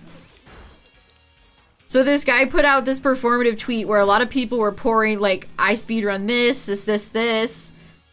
Like people were actually giving him responses and he just... Like, what if... Okay. Why did you bother? Why did you tweet out this performative-ass tweet if you were just gonna get... nobody actually interesting?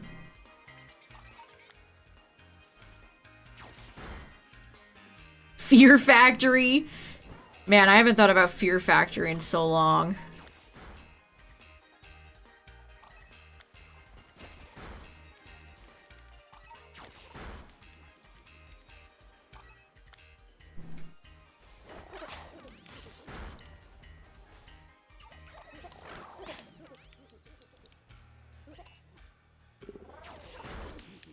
So many things in his fridge and house were... Yeah. The guy just, like... You could make a great character inspired by that guy that just everything he touches rots.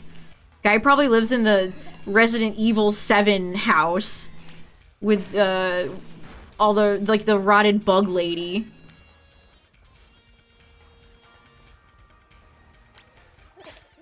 I mean, a lot of people will go to big heights to defend content creators they like, chat. We've discussed this.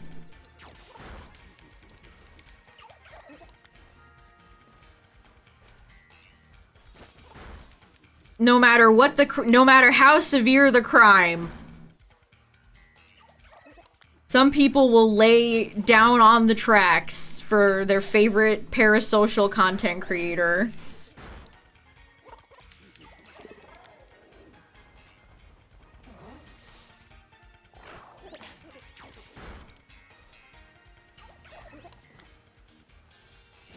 Oh yeah, absolutely.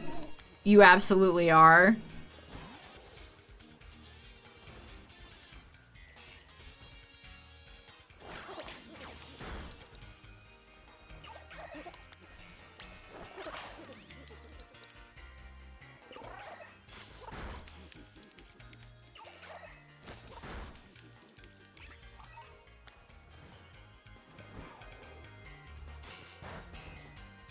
God, that was during the era of PUBG.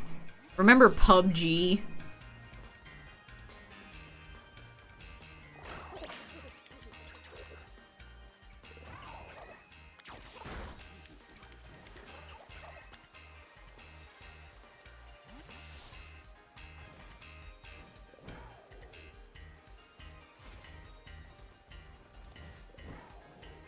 I used to really like watching Krendor play PUBG with his buddies. It's like a weirdly nostalgic thing.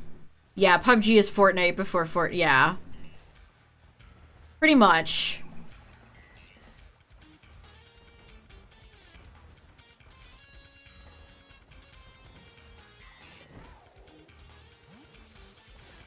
I mean, I feel like the guy's heyday is just over. Like, I watched him a lot when I was a kid, and then I just unsubscribed when I lost interest. He's just one of those content creators a lot of kids watch, and then that's it.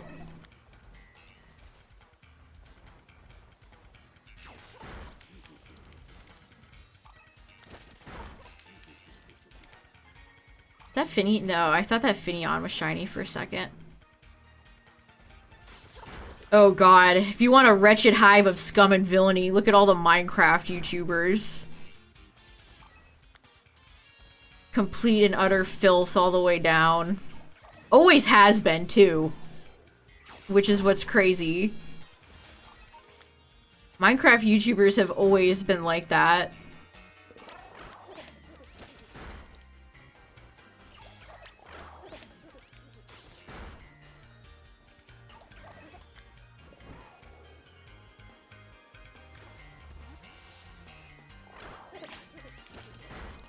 Yeah.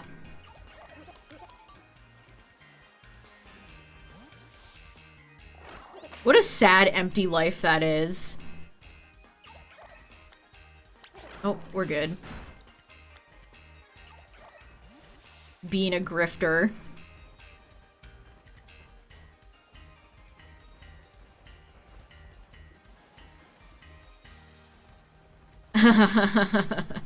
Midnight, I would advise against ever saying anything like that ever, because you never know when the monkey's paw will curl.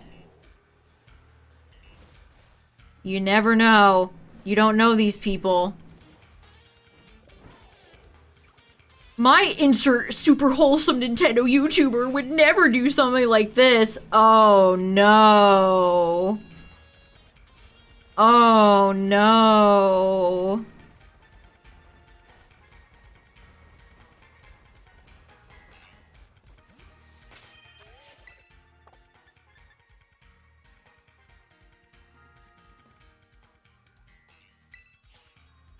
Oh my goodness.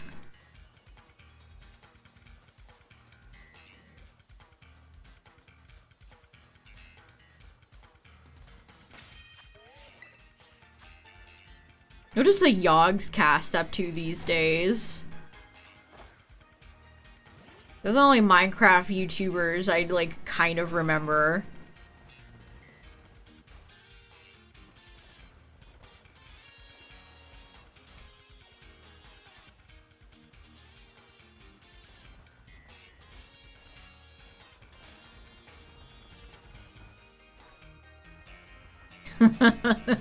That's such a cursed story, isn't it, chat? Isn't that such a cursed story? Golly. The fact that I have several cursed stories about YouTubers like that.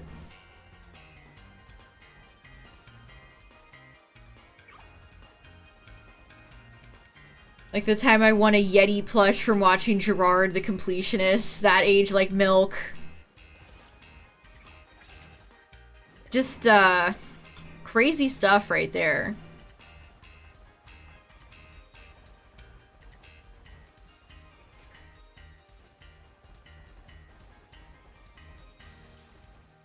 That still blows my mind, dude. And he's still trying to, like, make videos as well. That's what gets me when a lot of these content creators get busted for being, like, awful fucking people. And then they just, like, crawl back to YouTube and are like, please keep watching me. Pretty please. Please let me pay my bills. I heard Gerard's videos are all fucking terrible now. Like, the quality, there's, like, bad audio and, like, all his crew is gone. James Charles, oh god. People keep letting that guy back in, dude. James Charles has faced, like, next to no repercussions for his behavior. Big content creators still let him in. Nobody cares. It's wild. Yeah, I love the time when I fucking... James Somerton is a fucking worm. I knew the second that he, quote-unquote, tried to kill himself that it was a humongous lie. James Somerton posted something that implied he killed himself and then went on his alt account chat and posted ass and balls. I'm not kidding. Guy pretended like he killed himself and then went on an alt Twitter account to horny post. I am 100% serious. And apparently he got banned from Grindr for pretending to be other guys. So the acid balls he posted might have been plagiarized. That's a wild thing I just said. If you have no idea what I'm talking about, like, I don't know how anyone watched Somerton to begin with. His videos seemed boring as paste. He had no, charisma. His lighting was awful, and he looked like an egg with hair. Seeing all the people that were like, I'm so disappointed. It's like, you watch this loser? Yeah, we're really breaking new ground. Plagiarizing ass.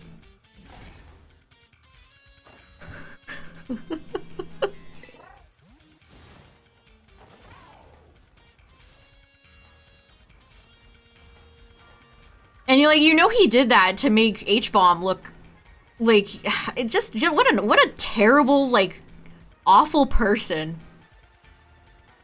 You get busted being a lying plagiarist.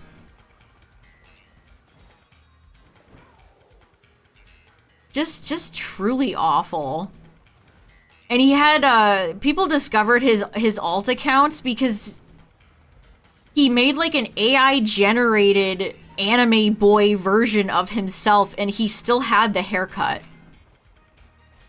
He still had that egg head with the haircut. His AI generated anime boy still looked like him. And he tried to get cute by posting like an AI voice on TikTok, and then he just outright started posting in his own voice, so people immediately discovered his alt.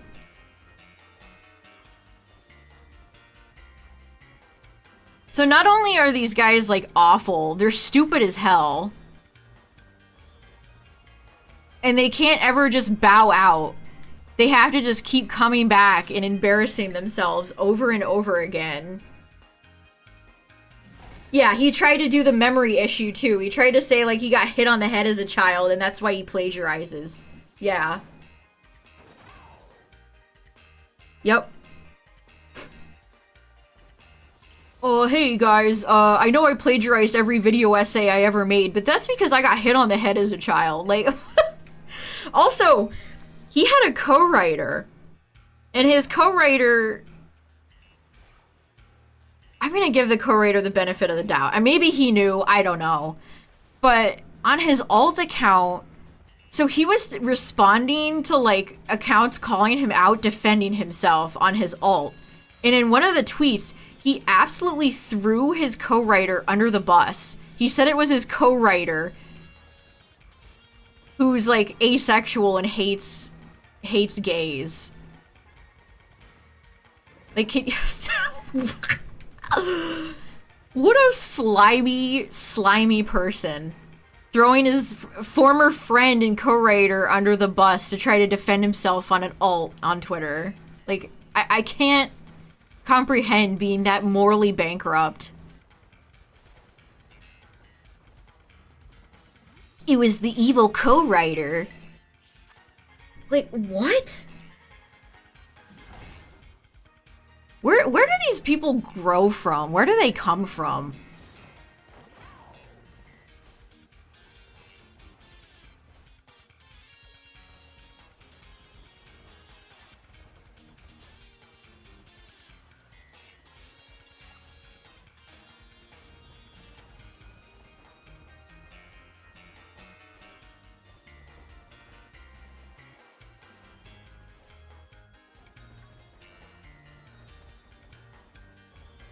I mean, I would sure hate if I was writing for a YouTuber and suddenly they got revealed to be a humongous lying this guy didn't just plagiarize, he just straight up lied.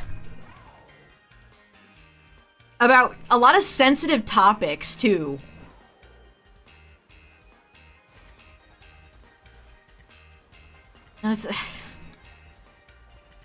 Yeah, it was just one excuse after another. It was the co-writer. It was I hit my head. It was this. It was that.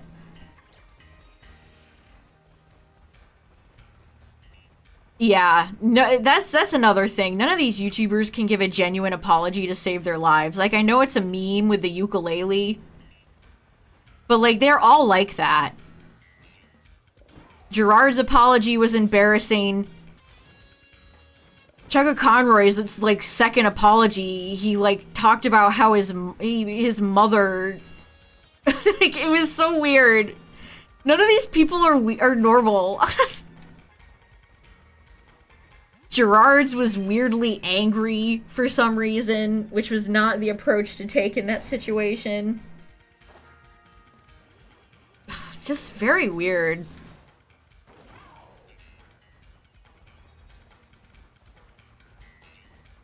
Like, even if you don't think you did anything wrong, like, your whole brand is under threat. You can't even, like, fake a decent apology. That guy has always been, like, ugh, I never liked that guy.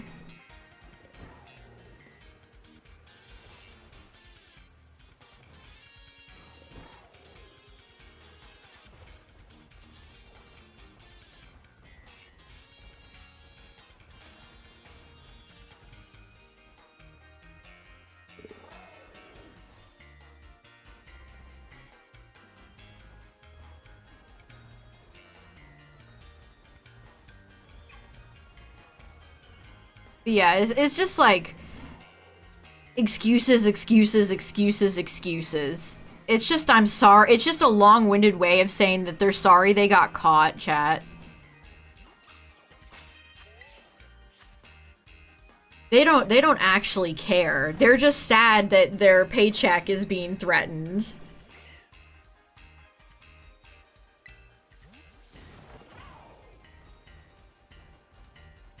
And nothing ever happens. A lot of these people just come back and are completely unaffected by it, like James Charles or people like Shane Dawson.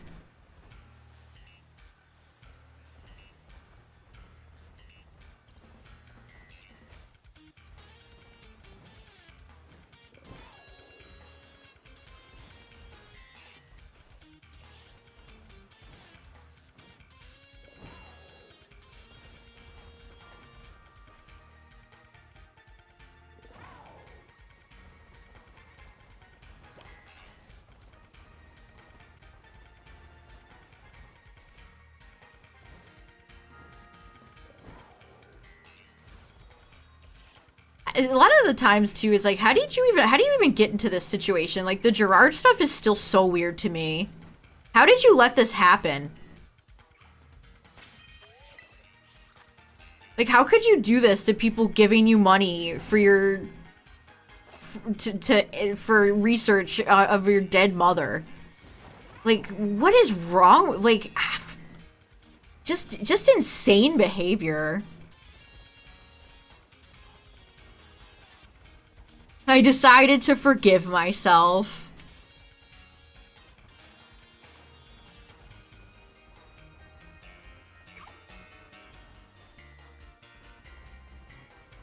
It was another time, you guys.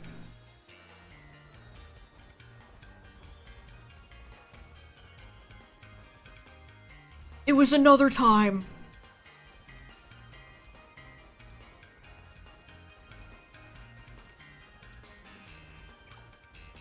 That's not who I am.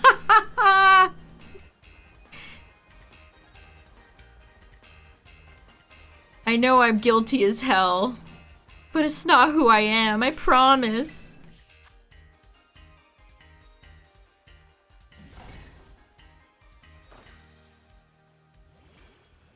Oh, and then like, just, it makes my skin crawl.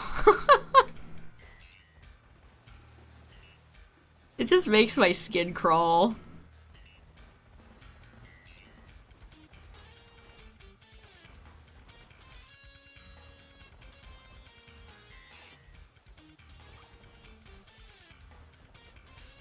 Like, the Gerard stuff was incredible.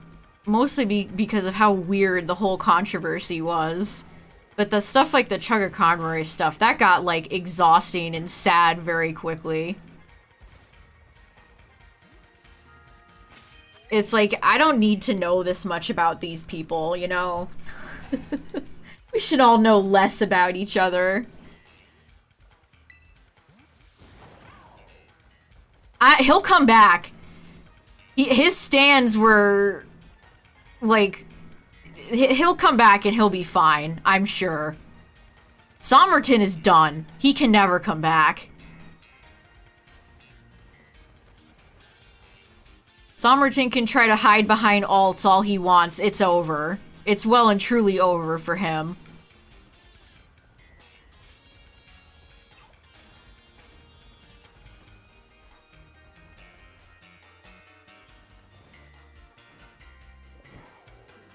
I don't think that guy has any way back in. Thank God.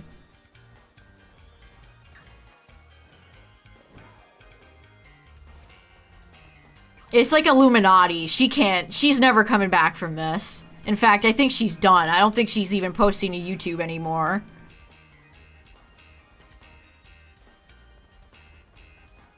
I mean, he tried to. That's another thing Somerton tried to, is crowdfund for a movie. And he took a lot of people's money, and it's never gonna happen now. So you can add scam to that, too.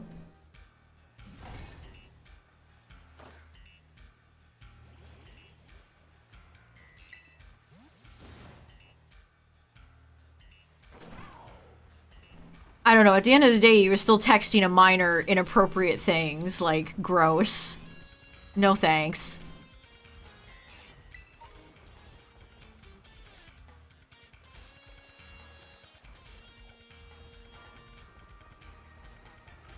Mr. Conroy, not Somerton, at least to my knowledge, jeez.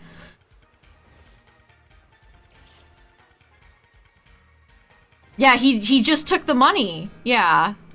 I don't know how anyone trusts crowdfunding. There's so many examples of it being just a big scam.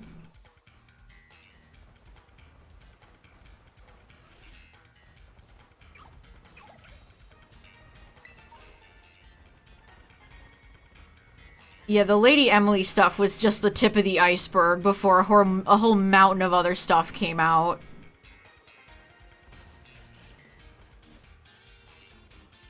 He just really likes shoes.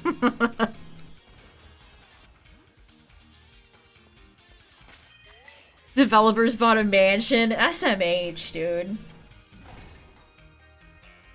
I just don't trust crowdfunding stuff. There's so many examples of either you don't get a finished product or you do get a finished product and it sucks.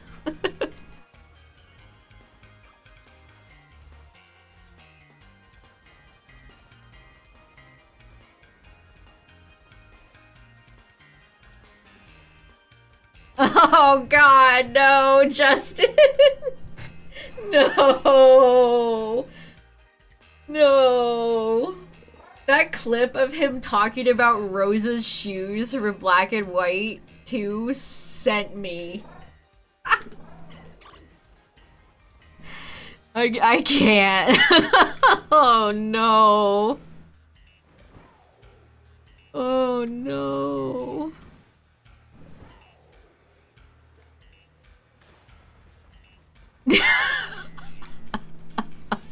Oh golly. You see what I mean about the fact that we should know less about each other, chat? That's... Oh, no.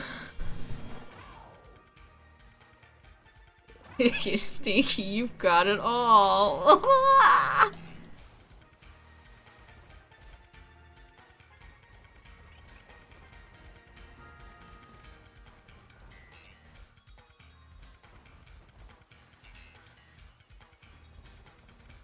I'm sure he'll attempt to come back soon enough.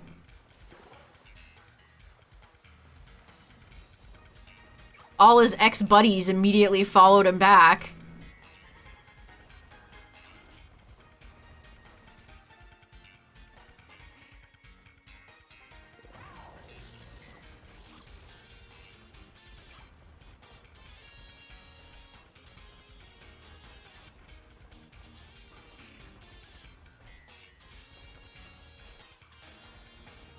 You know, it's so easy too, chat. That's the thing. It's really easy to not be a garbage bin of a person.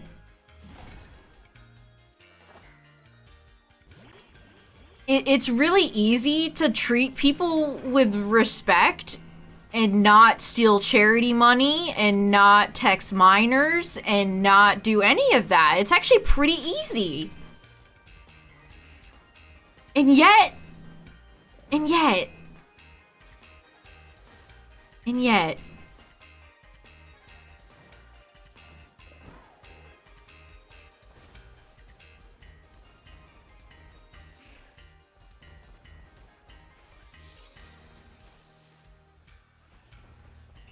I don't know, is it the money?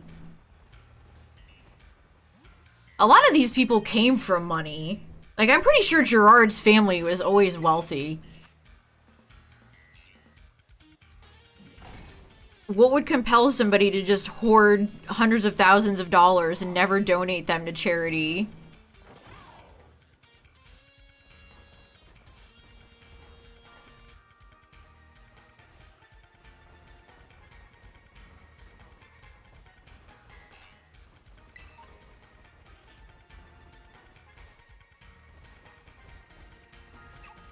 Yeah, but I hate him because I don't like his content. I don't know, well, there's a few incidents, maybe, but nothing, like, deep, like that. Yeah, narcissists.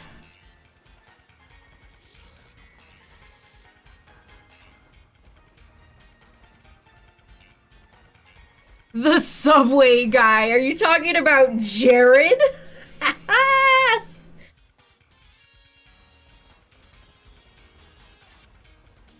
That's a crazy era to think about. I feel like Subway is still, like, recovering from that. It's so wild because I remember those ads so well.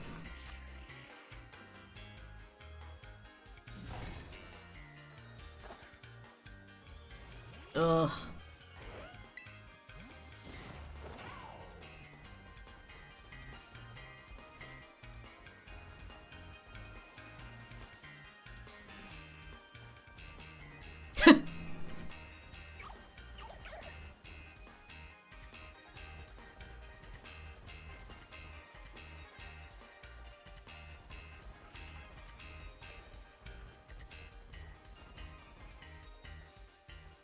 I mean, people still weird for whatever reason go out of their way to defend Jared. Like, why, I don't know.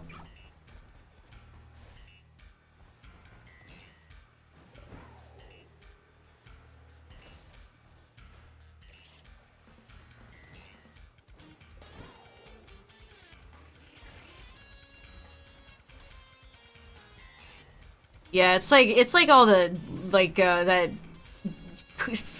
college coach shielding the massive coach pedophile. And then the rat bastard died before he could ever pay for his crimes.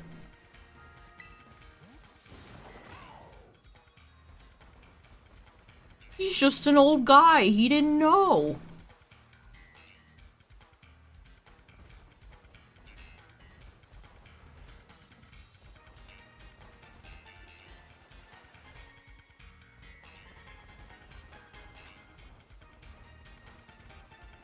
This is kind of random chat, sort of related, but one of my biggest pet peeves is when YouTubers or content creators censor very serious words in goofy ways. Especially if you're, like, talking seriously about it in a video.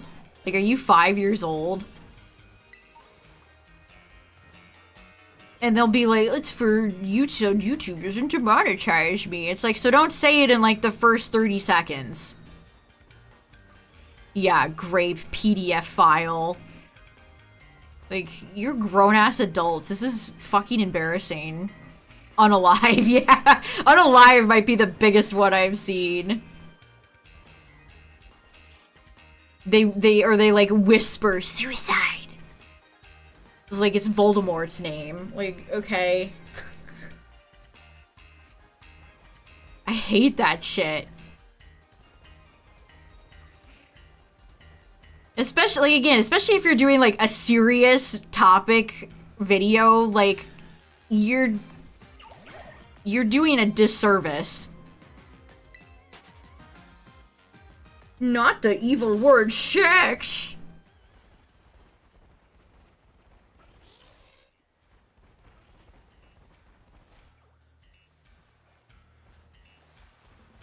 Segs, yeah. Jeez, that's happened with like every one of those words, hasn't it?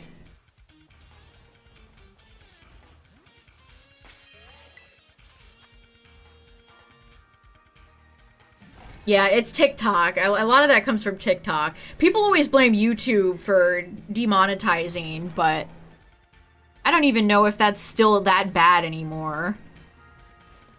And again, just don't say it in like the first 30 seconds.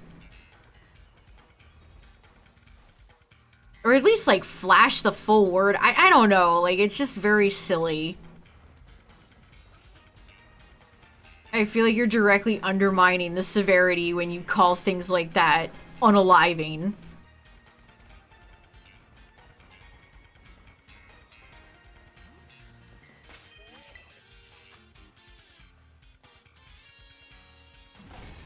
The censor.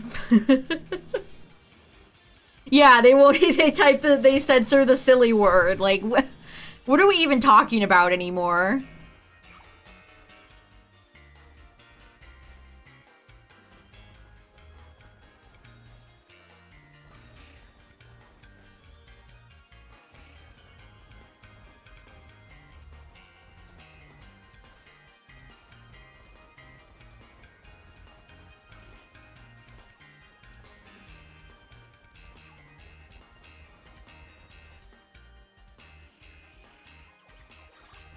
Murder plan. What's funny is that on a lot of old kids' websites, words like grape were censored. So you couldn't even say that. Well, I don't know why you'd want to say that word on Neopets anyway, but...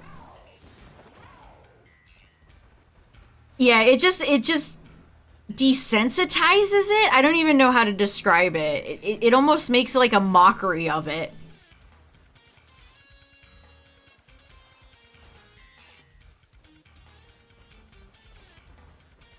You still can't say, like, you can't, if you talk about Discord on Neopets, they flag you.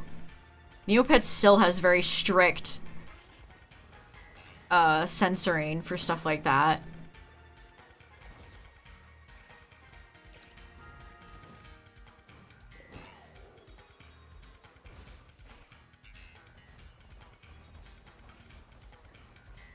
I don't know. I don't watch any, like, true crime YouTubers. But, like imagine one of those, like, awful true crime YouTubers covering a real-life, like, murder and they use words like unalive.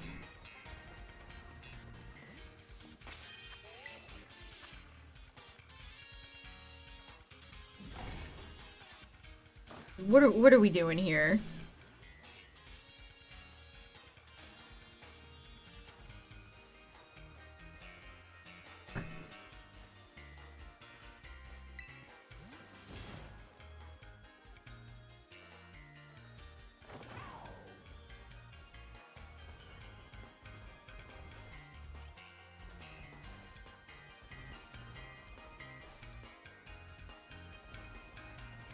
But what if they made Pokemon Gun? Oh.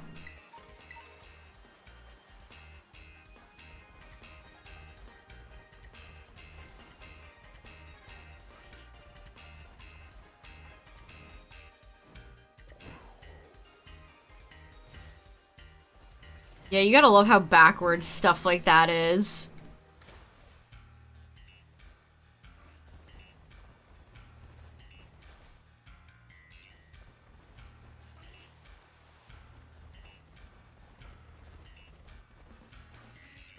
Yeah, would you put a did you put a 1 in there?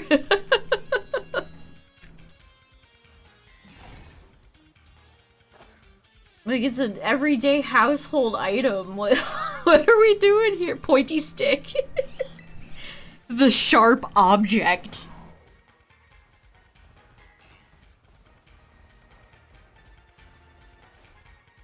You see what I mean? It's just so goofy, right?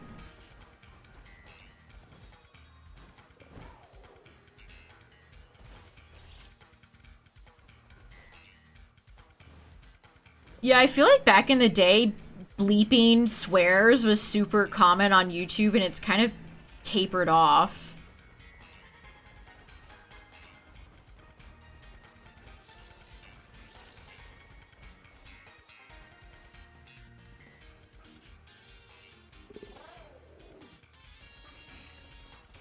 Oh man, the Let's Go moves. Splashy, splashy, goo goo gaga. Splashy, splashy. I can't even remember. Baddie bad. Yeah, baddie bad. I got a, Subway has like a new wrap that I got an in-mail flyer for. Is that the new trend, wraps? Yeah, if they bring back Jared, something's seriously gone wrong.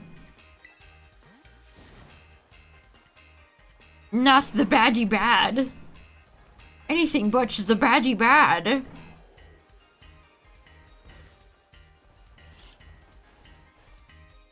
I do like Alolan Doug Trio's metallic hair in this. Very beautiful. Stunning.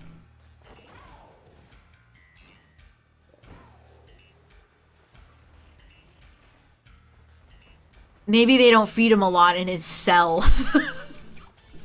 That guy's in jail, right? I don't actually know that. I hope he's in jail. But with our justice system, you never know.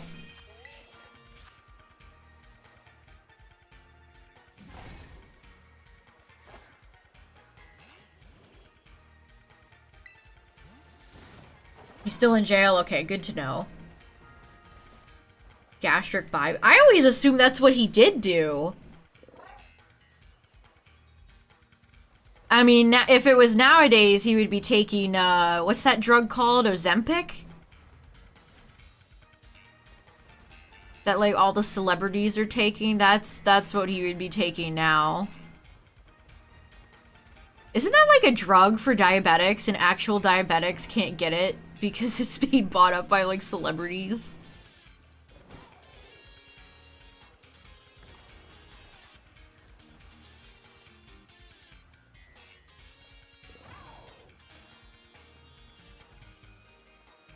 $15-year sentence in a federal... Only 15 years, huh?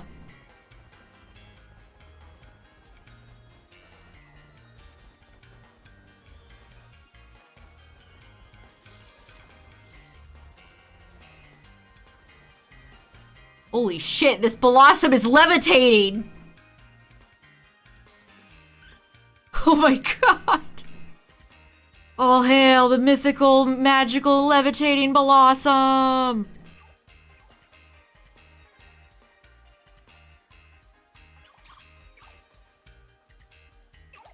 The way they kind of turn to look at you is so funny. She's flying.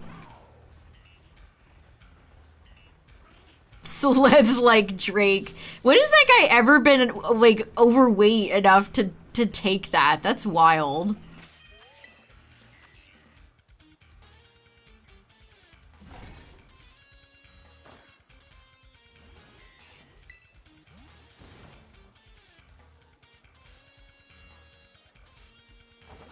$20.29.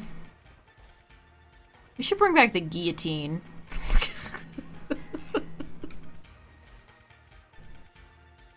BBL Drake.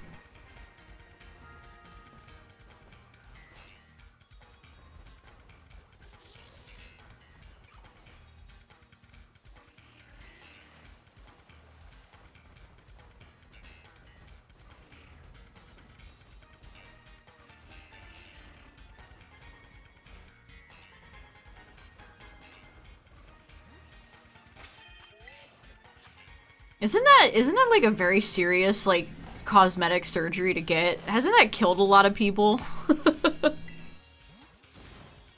Hasn't that legitimately, like, killed people because it's a very, like, serious surgery? Brazilian butt lifts. Getting cheeked up.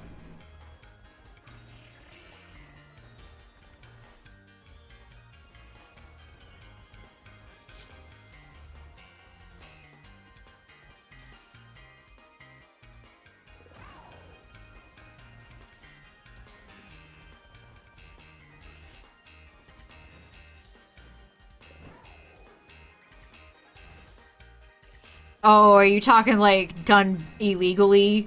Just in like backwater surgeries? Yeah, it has taken a few influencers out, yeah. It's a miracle more people don't die. What kind of filler do they, like, put in there? That kind of stuff makes my skin crawl. Having just, like, artificial shit in your body like that.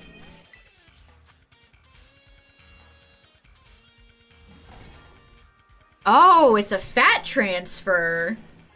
Huh. I actually didn't know that. I figured it would be like breast implants.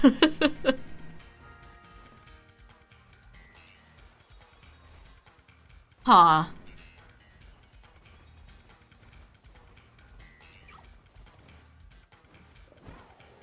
And does it get like infected?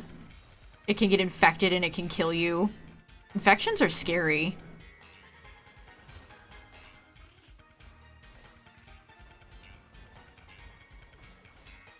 Okay, that makes sense. Yeah, like, what if you're skinny? I feel like a lot of those people that have done it, like, where are they gonna take the fat from if you ain't got any?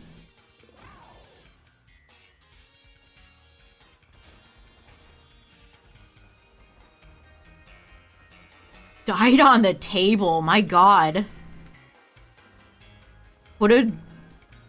What a terrible way to die.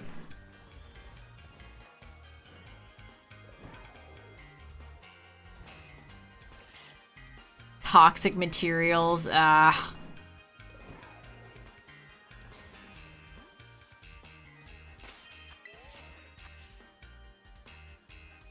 that people feel like they even need to do that.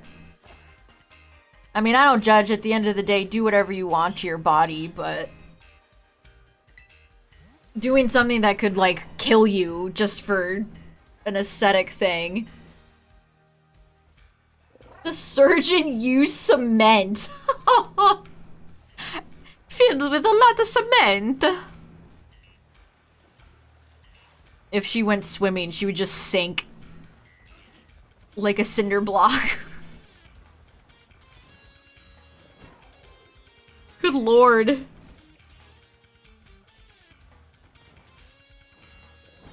Yeah, it's like the people that, like, shave their jaws. I can't imagine, like, my bones being shaved down.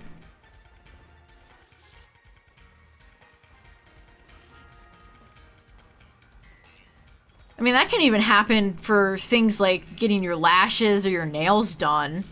Or tattoos. Anything like that, you want to make sure the place is clean.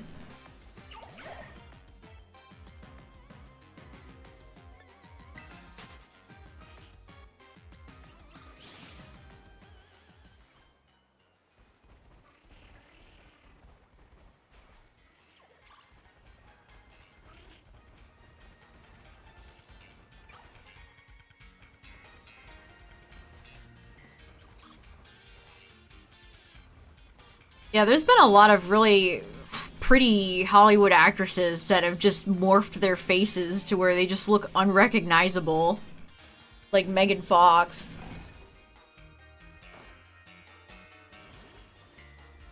They suck out all the fat in their face so they have like skeleton bones.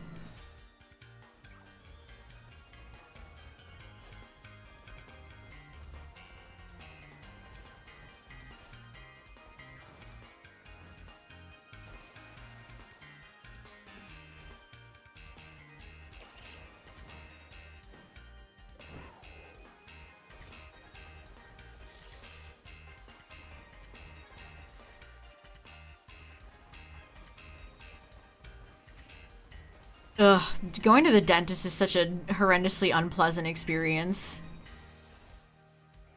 I'll never forget how long it took when I had to get a root canal. And then the dentists are fucking all just...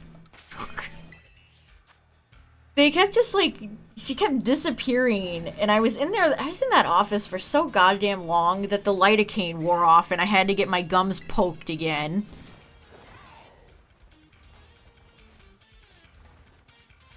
Dentists well and truly don't give a fuck.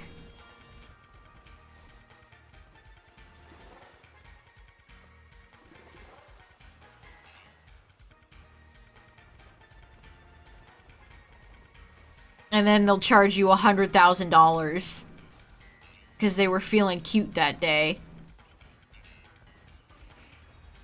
Gotta love how insurance doesn't cover the the bones in your mouth. You gotta get separate insurance for that.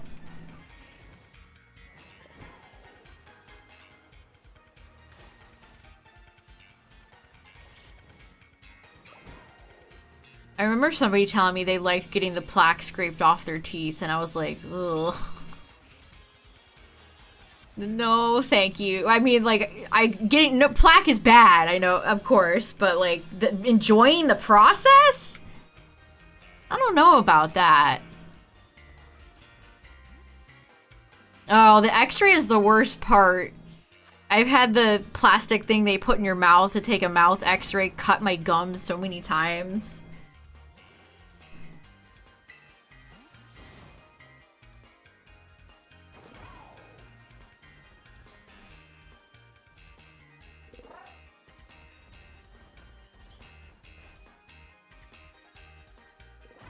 Yeah, the x-ray legitimately might be the worst part.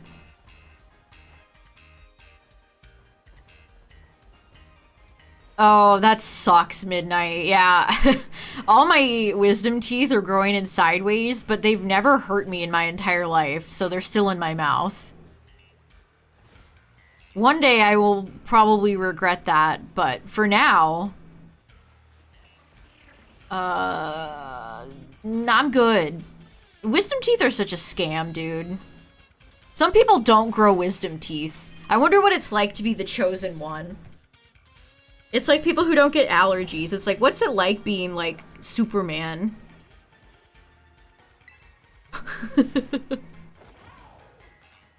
Like, why your DNA was like, yup, grow them wisdom teeth all in sideways. Thanks.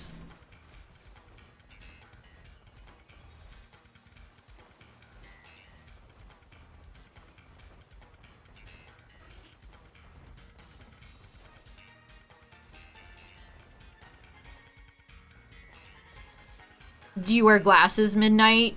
If you don't have allergies and you don't wear glasses and you don't have wisdom teeth, I'd consider myself pretty lucky.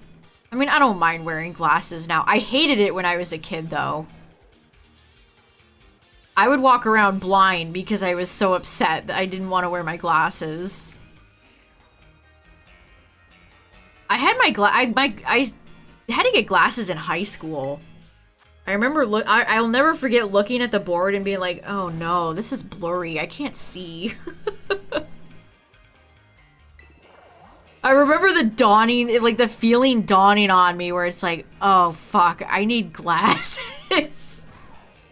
Oh, I love you.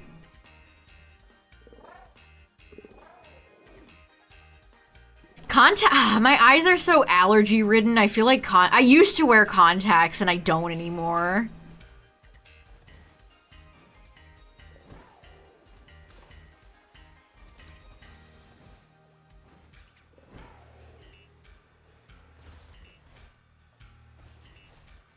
I even have prescription sunglasses.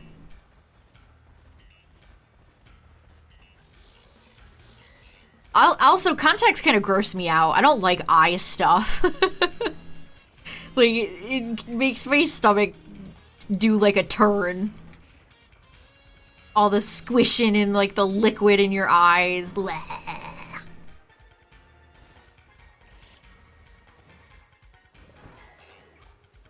I mean, I think some people who wear glasses are big QTs.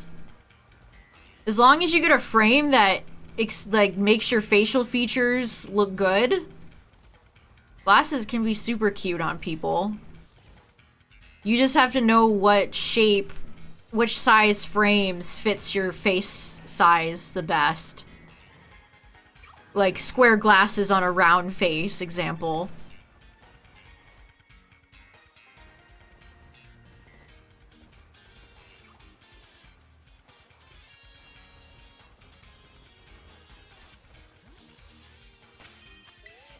The worst style of glasses are like the thin little rectangle ones. Those would, if I ever wore that type of glasses, it would look terrible.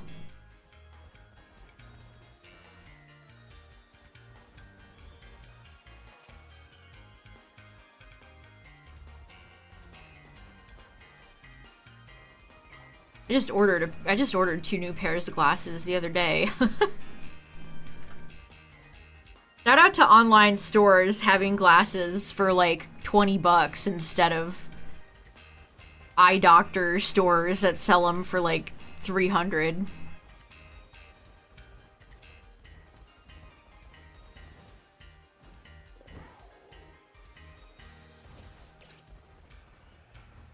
Although, pro tip, if you ever order glasses online, chat, always get the anti-reflective coating. It's always extra. They don't ever include it. I think Firmoo charges like $4.95 for it. But if you don't get it, your glasses are going to reflect so much light. They're unusable. So if you're a fellow Four Eyes like me, pro tip, always get the anti-light coating. I don't do any of the other coatings, like no anti-fog and stuff like that, because I don't think they ever do anything. But the anti-reflective, the anti-light one, that's the only one worth it. LASIK grosses me out because they basically like burn your retina and you would smell your eyeball burning.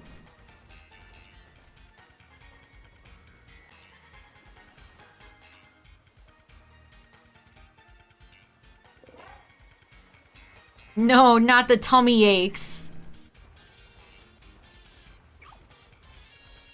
I mean, tummy aches and that type of stuff can be super debilitating, so like if I start to like feel like I'm gonna throw up and I'm in public, it'll probably give me a panic attack.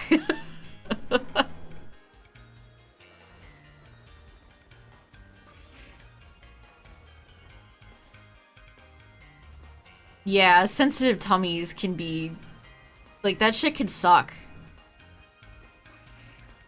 Or if you have like an allergy, if you're like allergic to, or if you don't like eating gluten or lactose, stuff like that.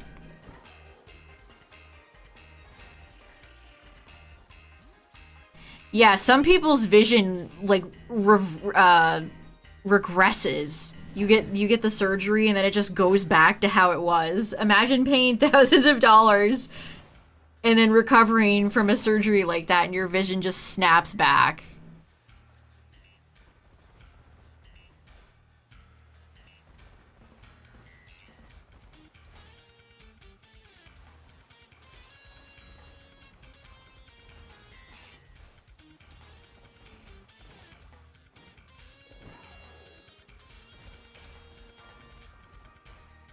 I always thought that saying was funny, like, why don't a lot of eye doctors get LASIK, and you notice they all wear glasses.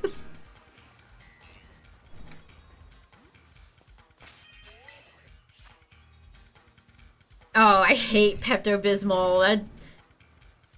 That's like last resort type thing. Pepto-Bismol is gross. I really don't like any sort of thick... Oh, you're shiny, I think. Talking about Pepto-Bismol summoned this beautiful frog. Yes, come closer, my child. Do you have a tummy ache, Froakie? We can suffer together, my froggy friend. Also, it's female. Nice. Why are the Executor in the water, by the way? Where are they going? Are y'all seeing this right now? They're just like casually out for a stroll.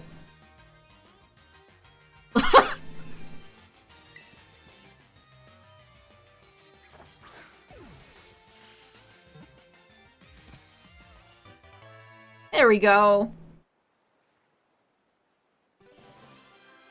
I have like a core memory of not feeling, I think I had like some sort of illness, like the flu or something as a kid. And taking like, I don't know, I want to say it was like Gaviscon or something like that, which is basically like Pepto-Bismol. And it was so gross. I did a spit take and I could not drink that. Foul liquid. I can't stand cough syrup either. Alright, well I need Froakie and Frogadier, so... Only have Grenade. I thought I had more Froakie. But I need Frog. I need Frogadier. Yeah, Pepto-Bismol has tablets too, yeah. Ugh, it's like Tums, though. Tums are also gross. They're so chalky.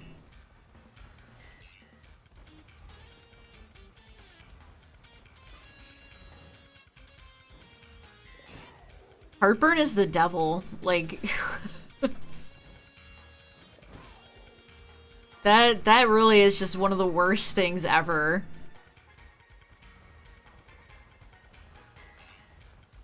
Nothing like when you have delicious treat, and delicious treat haunts you hours later.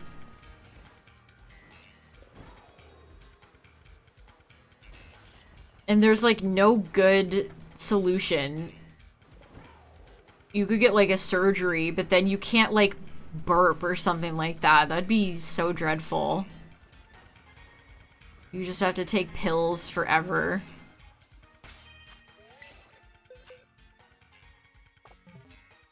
Did I save? I'm gonna save.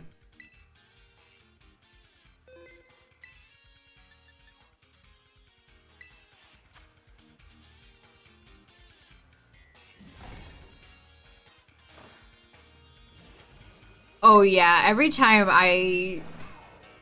Like, it breaks all the blood vessels in my face and I look like a nightmare. Vomiting is so deeply unpleasant. I can't listen to people vomit. It grosses me out. Like, a lot of early, like, YouTube stuff, like Filthy Frank, and they would just, like, chug shit and vomit. I could never watch it. I cannot watch that stuff. People, like, even, like, people spitting up food is gross to me.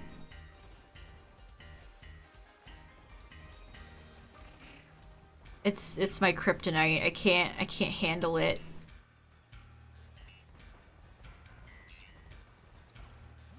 Use eye dry. Yeah, doesn't it, like, dry the hell out of your eyes?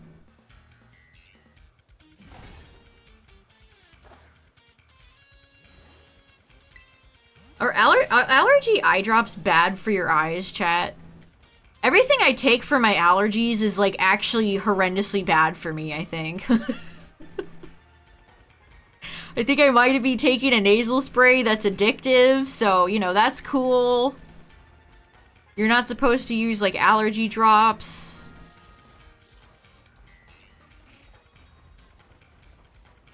Things are going great.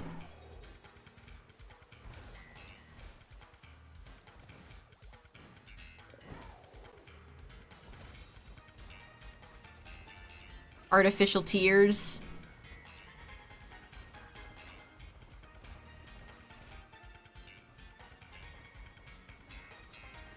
How is nasal spray addictive?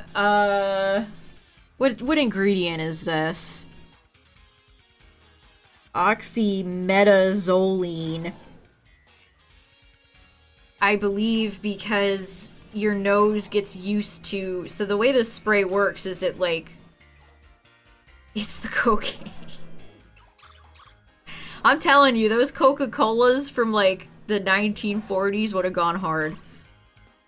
It like reduces the swelling in your nasal passage so you can breathe, and I think your nose gets reliant on it. And none of these say like that it's addictive. It just says do not exceed 2 doses in any 24-hour period. This is just the Amazon like no drip. This how do you say how are you gonna claim this is no drip? It definitely can drip.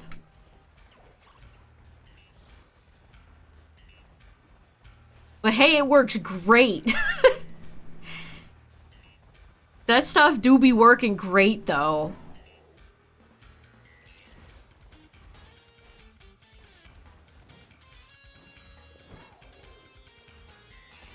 A lot of times I use it before I stream so I don't sound so damn nasally.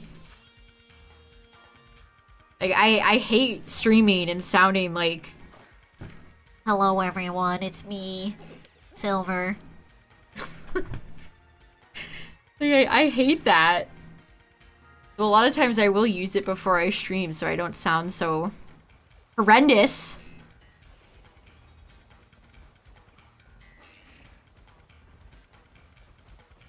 I usually have to use it after I wake up though. Laying down always just sends me to the shadow realm with my allergies.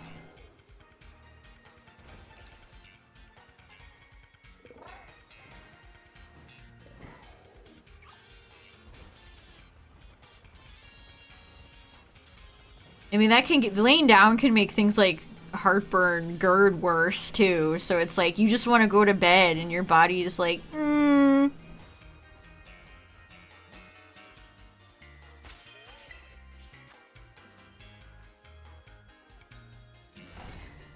I don't know, is using this spray like once or twice a day gonna like ruin me? I don't even know.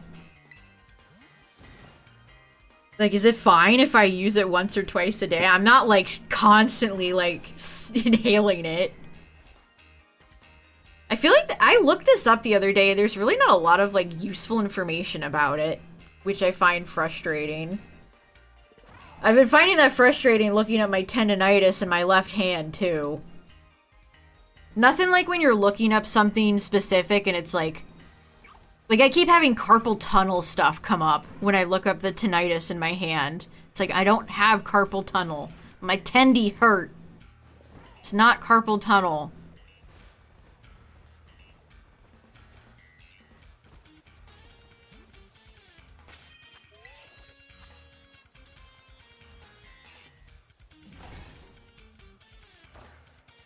It's the bad kind of nasal spray.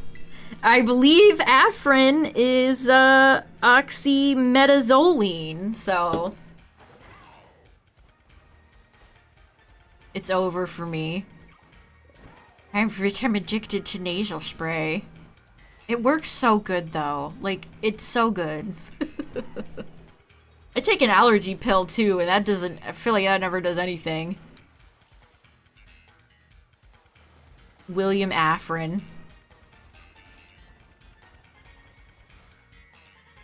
Yeah, it's like, it's weird because it's an addiction. So do I like taper off using it?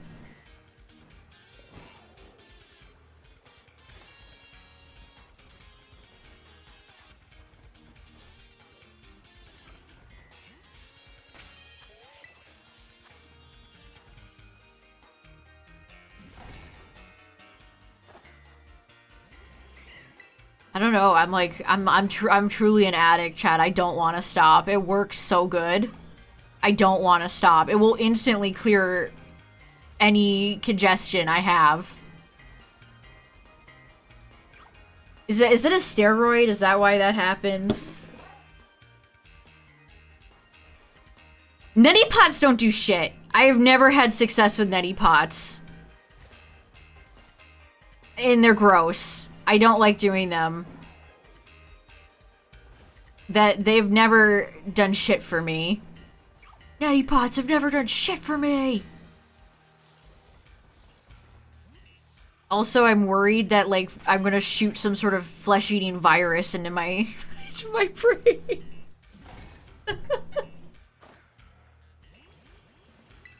It's a weird thought to have. I know you're supposed to use, like, sterile or distilled water, but... I mean, I haven't used a neti pot in, like, a decade.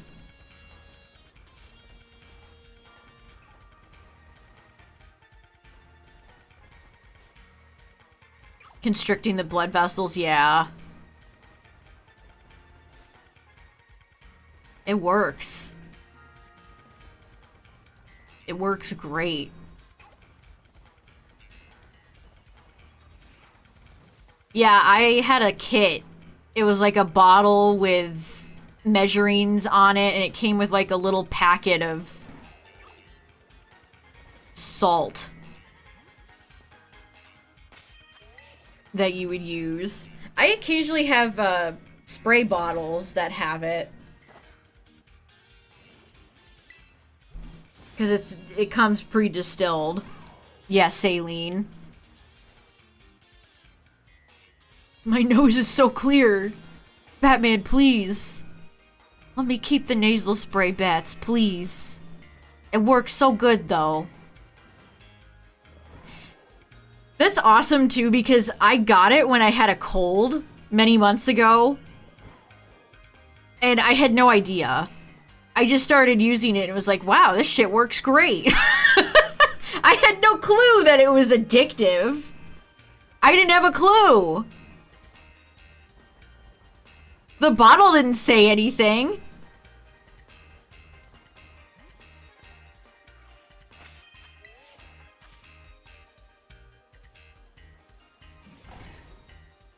So, like, how am I supposed to know? Like, do I gotta talk to somebody in Congress and get a law passed?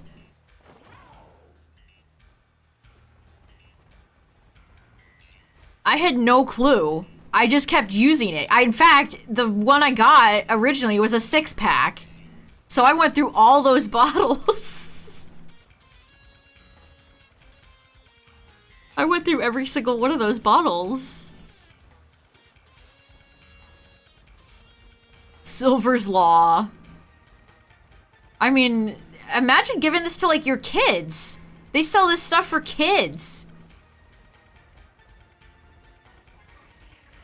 Yeah, it was sold as a pack of 6 boxes.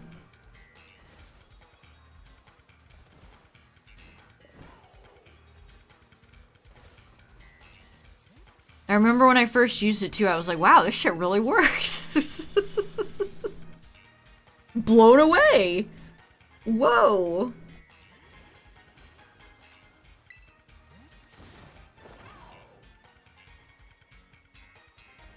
My nose yearns for the spray. I mean, I've tried things like Nasacort or whatever. I've tried all of those sprays at some point or another. If you've had allergies, it's probably similar where you just have tried everything. I went to an allergist and got tested when I was a kid, which is how I know I'm allergic to specific things like dog, cat fur, grass, etc. I love being allergic to grass, by the way. Very cool body. But I was prescribed a nasal spray, and I hated it. It didn't do anything, and it was like spraying alcohol directly into my nose. It just tasted like it was all alcohol, and then I would taste it in the back of my throat. You know what, Justin? I've looked up nasal spray and addiction, and no matter what, it will put up like a hotline as if I need to call a hotline.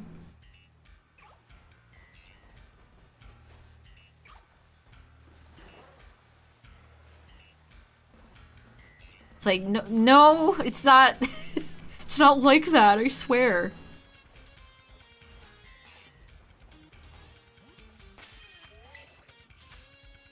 I've used Claritin before. What's the allergy pill that I take? All day allergy antihistamine. Oh, it's cetrazine? Cetrazine? SETI.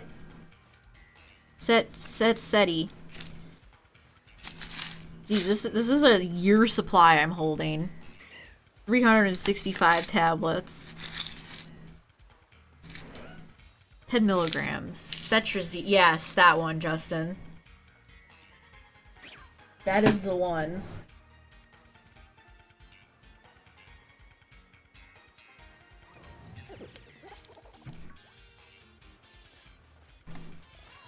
I should probably go back and get tested again. I don't know how much allergies change depending on what age you are.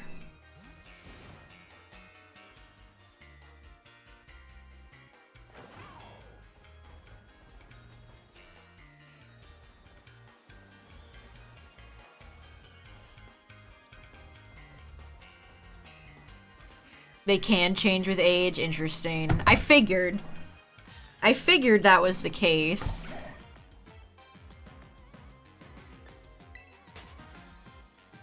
Yeah, I used to get really bad sinus headaches. That's probably what this pill is probably why I don't anymore. Also, this is just like the Amazon brand. It feels a little dystopian, but they're cheap, so.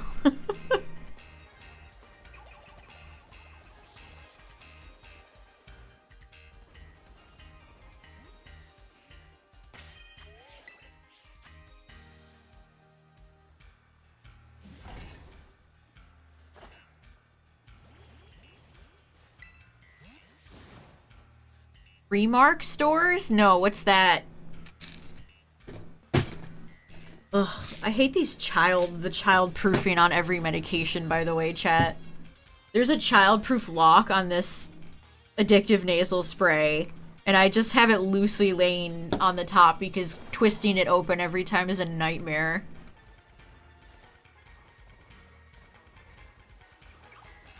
Like, I know why it exists, so kids don't overdose on mom's medication, but sometimes I wish I could get it without child lock. The most dystopian-ass mall stores you've ever seen. What do they sell? I don't even... What products do they carry? I know certain pharmacies like Walgreens are starting to get like all of those freezer areas with a poster thing in front of it, and there's like a camera at the top that tracks your eyes so they can see what products your eyes go to when you're looking at like the milk aisle. They're like Macy's.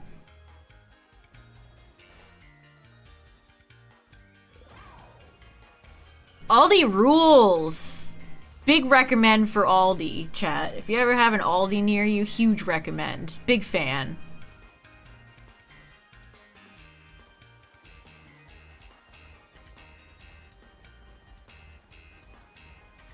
Interesting. I feel like big clothes chains are kind of like vanishing. Like Macy's and JCPenney are all gonna disappear. Oh, there is one a little ways from where I live. Interesting. Well, it's actually kind of a lot of ways. It's a few counties over.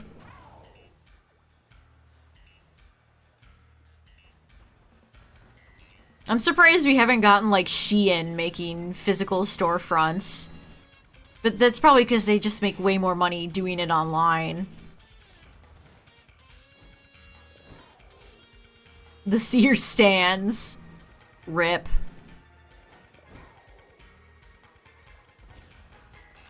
Are all the Sears gone? All the ones around me have been gone for a long time.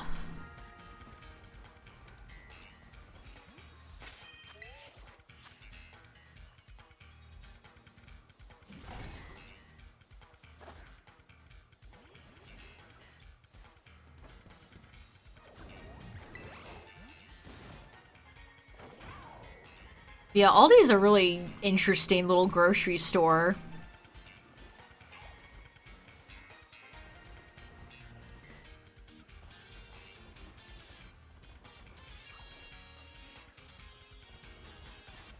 In Don Quixote. That's a fun word. Those stores are fascinating. I didn't realize Shein had pop-ups though, jeez.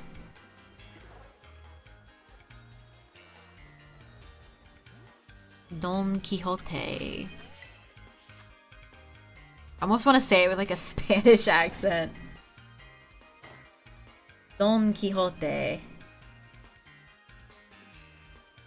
Women's, men's, kids, home.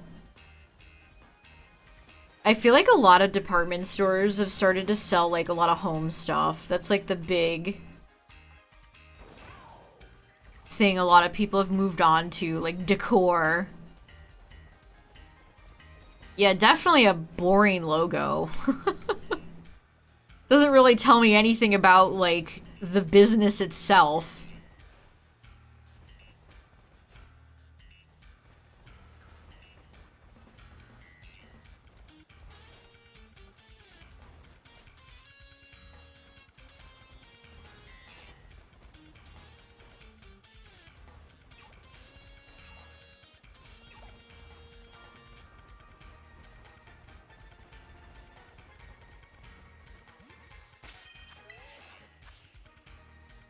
One thing I have noticed, chat, is that a lot of places have put in self-checkout, and now most of the self-checkout areas are closed.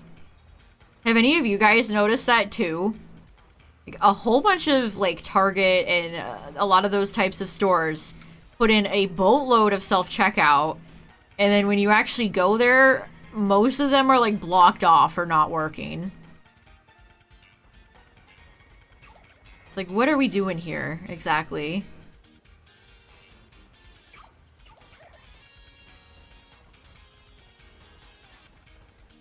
Yeah, a lot of stores are completely, like, nuking it, yeah. And it's funny because a lot of them, like, just put them in. And they're already, like, closed. They're already, like, broken. I don't know if it's a theft thing or if it's like too costly to hire maintenance for the machines. That's probably the reason.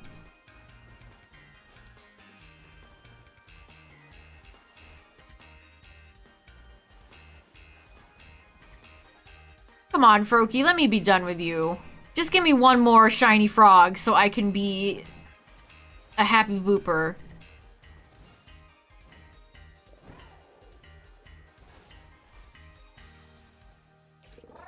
But as a big self-checkout fan, that makes me kind of sad.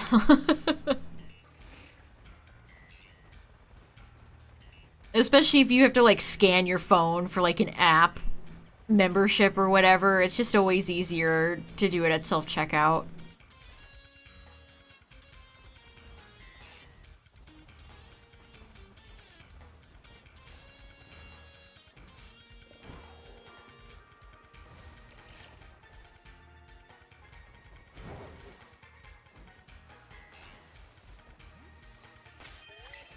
So it's always crowded. Yeah, the lines start to, like, back up.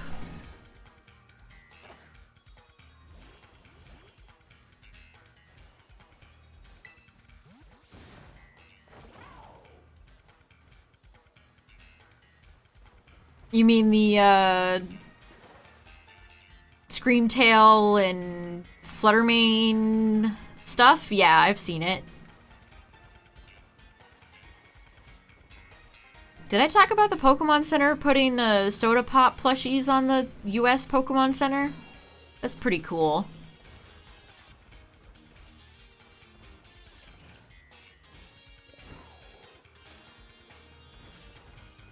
Oh, there's one Pokemon Center thing I don't think I talked about today. Remember when we were talking the other day, chat, and I was like, wow, Favorite GK puts out a lot of really gaudy, over-the-top statues that are just too much, too big, too excessive. Well, I think the Pokemon Center heard me. Let me find the tweet. And they were like, hold my, soda pop. Because we're gonna make one. It's so weird, too. Like, what is this? Titty statues.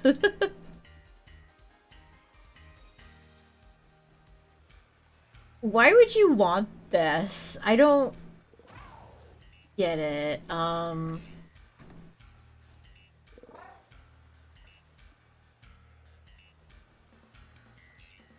And they're like, can you find every Pokemon? It's like, I don't want a Where's Waldo $400 statue.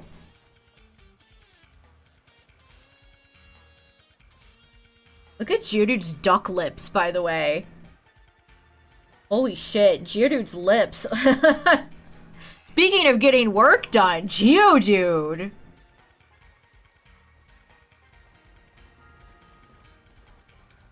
I guess that's for like that Gengar guy on TikTok. Yeah, I'm gonna predict like $400. They're teasing it, so it's not up yet, but that'll definitely be $400. $300 to $400. That shitty Lapras statue should have been a crime. I cannot believe. At least this Onyx statue thing looks less glossy. It still looks pretty cheap though. Like, it's not as nice as if it came from a Faber-GK resin statue maker. But I'm sure it'll cost double the price. The Pokemon Center thinks we all have like tons of money, Chad. They keep putting up such expensive merchandise. Raising the prices of everything. Woo, lad.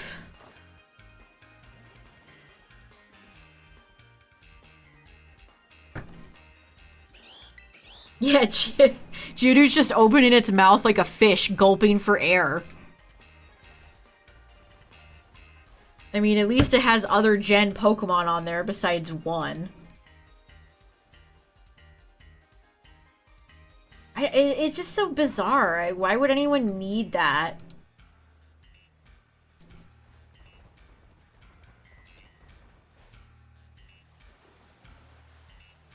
And again, you know it's going to have a massive price tag.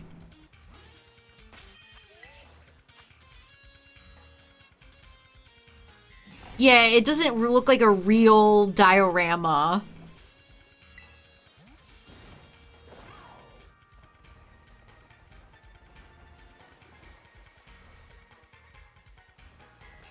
It doesn't look like a screenshot out of a Pokemon game where all the Pokemon are, like, hanging out.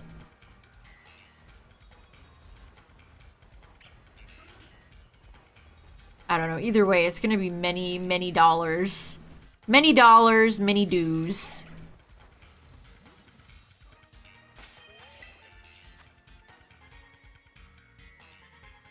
Yeah, that's the one thing I'll say. Pretty decent diversity of gens. You got 6, 2, 5, 3, and 1. Am I missing any?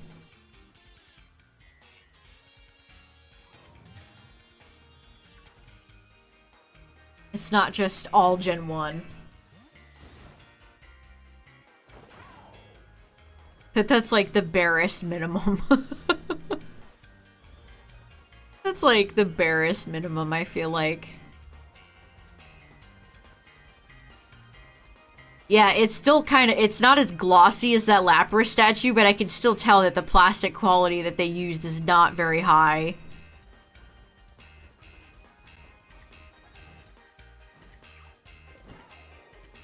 It's like the first 4 figure statues. Those are just so overpriced. Kanto! And they, like, sent this out in, like, an email to these content creators, I think. So they're really hyping it up. No, they didn't even announce a date yet. They're like, holy shit, guys, check it out! You're never gonna believe it! Another super exorbitantly priced piece of merchandise for you.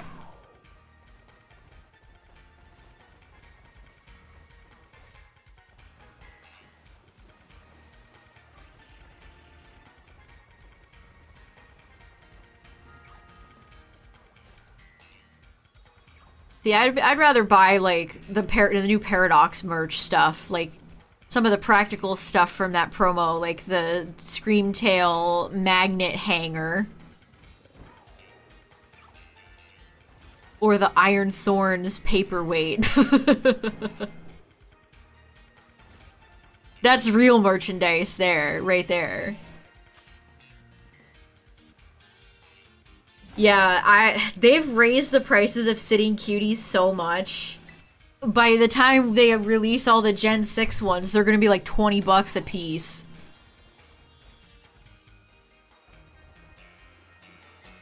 Which, that's so disappointing. Like, that was the point of Sitting Cuties, that they were small, inexpensive little plushies that you could collect a lot of. When you charge out the ass for them, you're kind of missing the point, fellas. You're kind of missing the point. Again, it would legitimately be cheaper to just import them from Japan. It would unironically be cheaper to import them from Japan. Which, honestly, I might do when they announce Gen 6 Sitting Cuties. I'll pick up Tyrantrum and maybe Aurorus, Pelucha, and call it a day. They'll have better tags, too.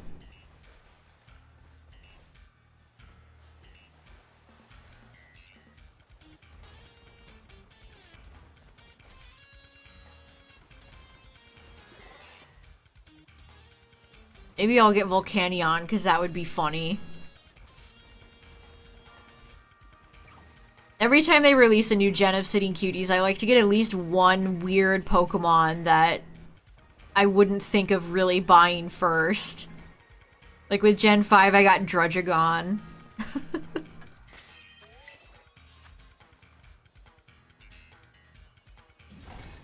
And then they sell out and they're gone for months and months and months and months.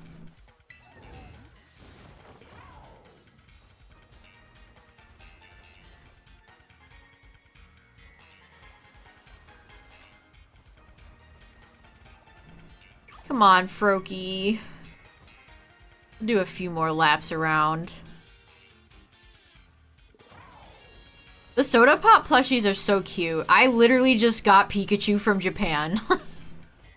Speaking of importing from the Pokemon Center, I got a big order the other day, and I got a Pikachu as a companion to my Raichu.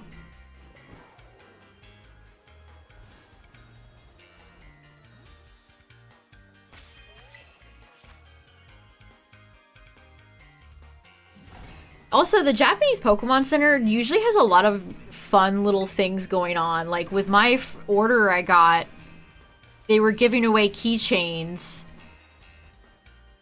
for one of their new Pokemon Centers opening. So I got, like, 3 free keychains with, like, Luxray, Ampharos, Plusle, Mine, and Pikachu for free. They often have, like, lotteries and fun stuff you can redeem points on. Yeah, they're too much money. How much are they on the Japanese Pokemon Center? 1 penny away. You know they do that on purpose, too. So you have to pay for something else to get free shipping.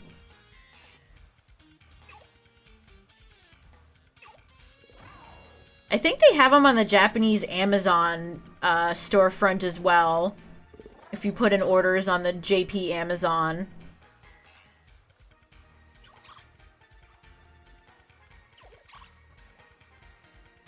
They have system maintenance notice.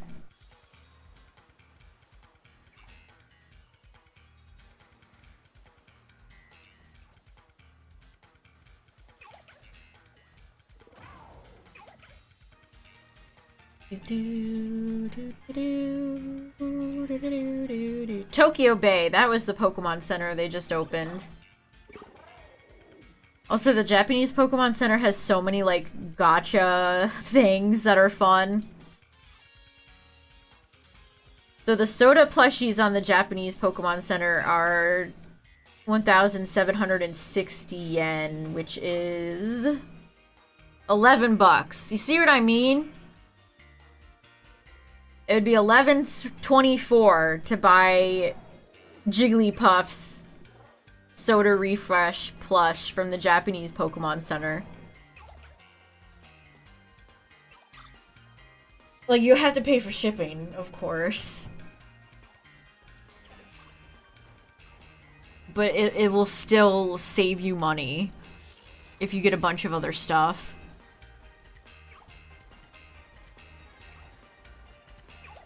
One day I'll put out a video explaining how people can do that. One day.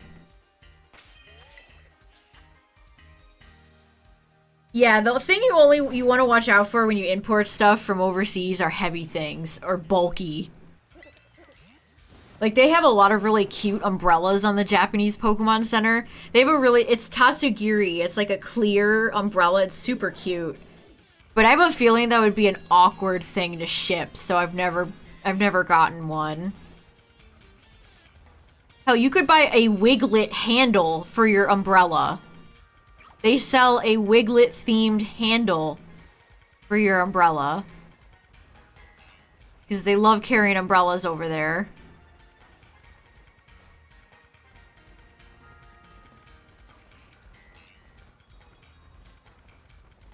I guess an umbrella wouldn't weigh a lot. I don't know, it's one of those items I feel like I would regret because it would cost $1 billion in shipping.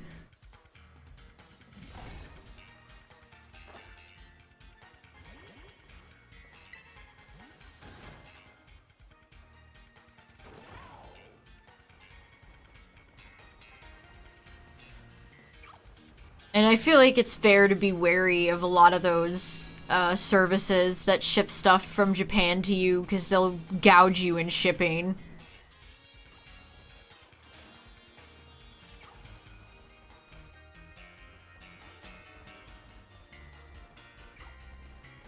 No, the umbrella I was talking about is not, I don't believe it's retractable. It's just a full-size normal one, not a little one.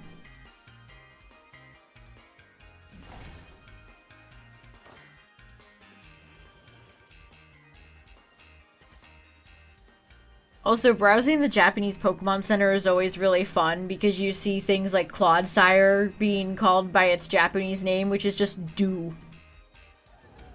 Man's name is just Do.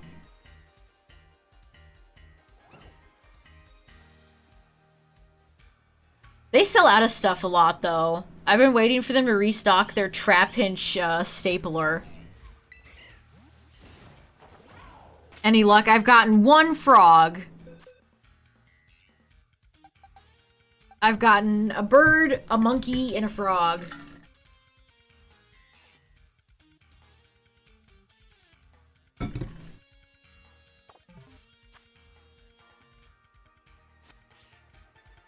Yeah, you have to be careful with shipping. You start to get a feel for it after you've done a few orders.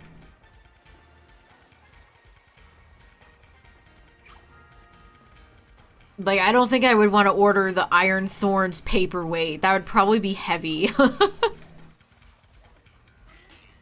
I've streamed for like 3.5 hours, chat. I think I'm good. I got 3 good shinies today. I got Talonflame, Thwackey, and Froak. That took so long to load. Like, the boxes load better than they did, but this is still bad, by the way. Oh. I'm surprised my controller hasn't died. Yeah, thanks for hanging out tonight, everybody. I appreciate it. Oh, my eyes are watery.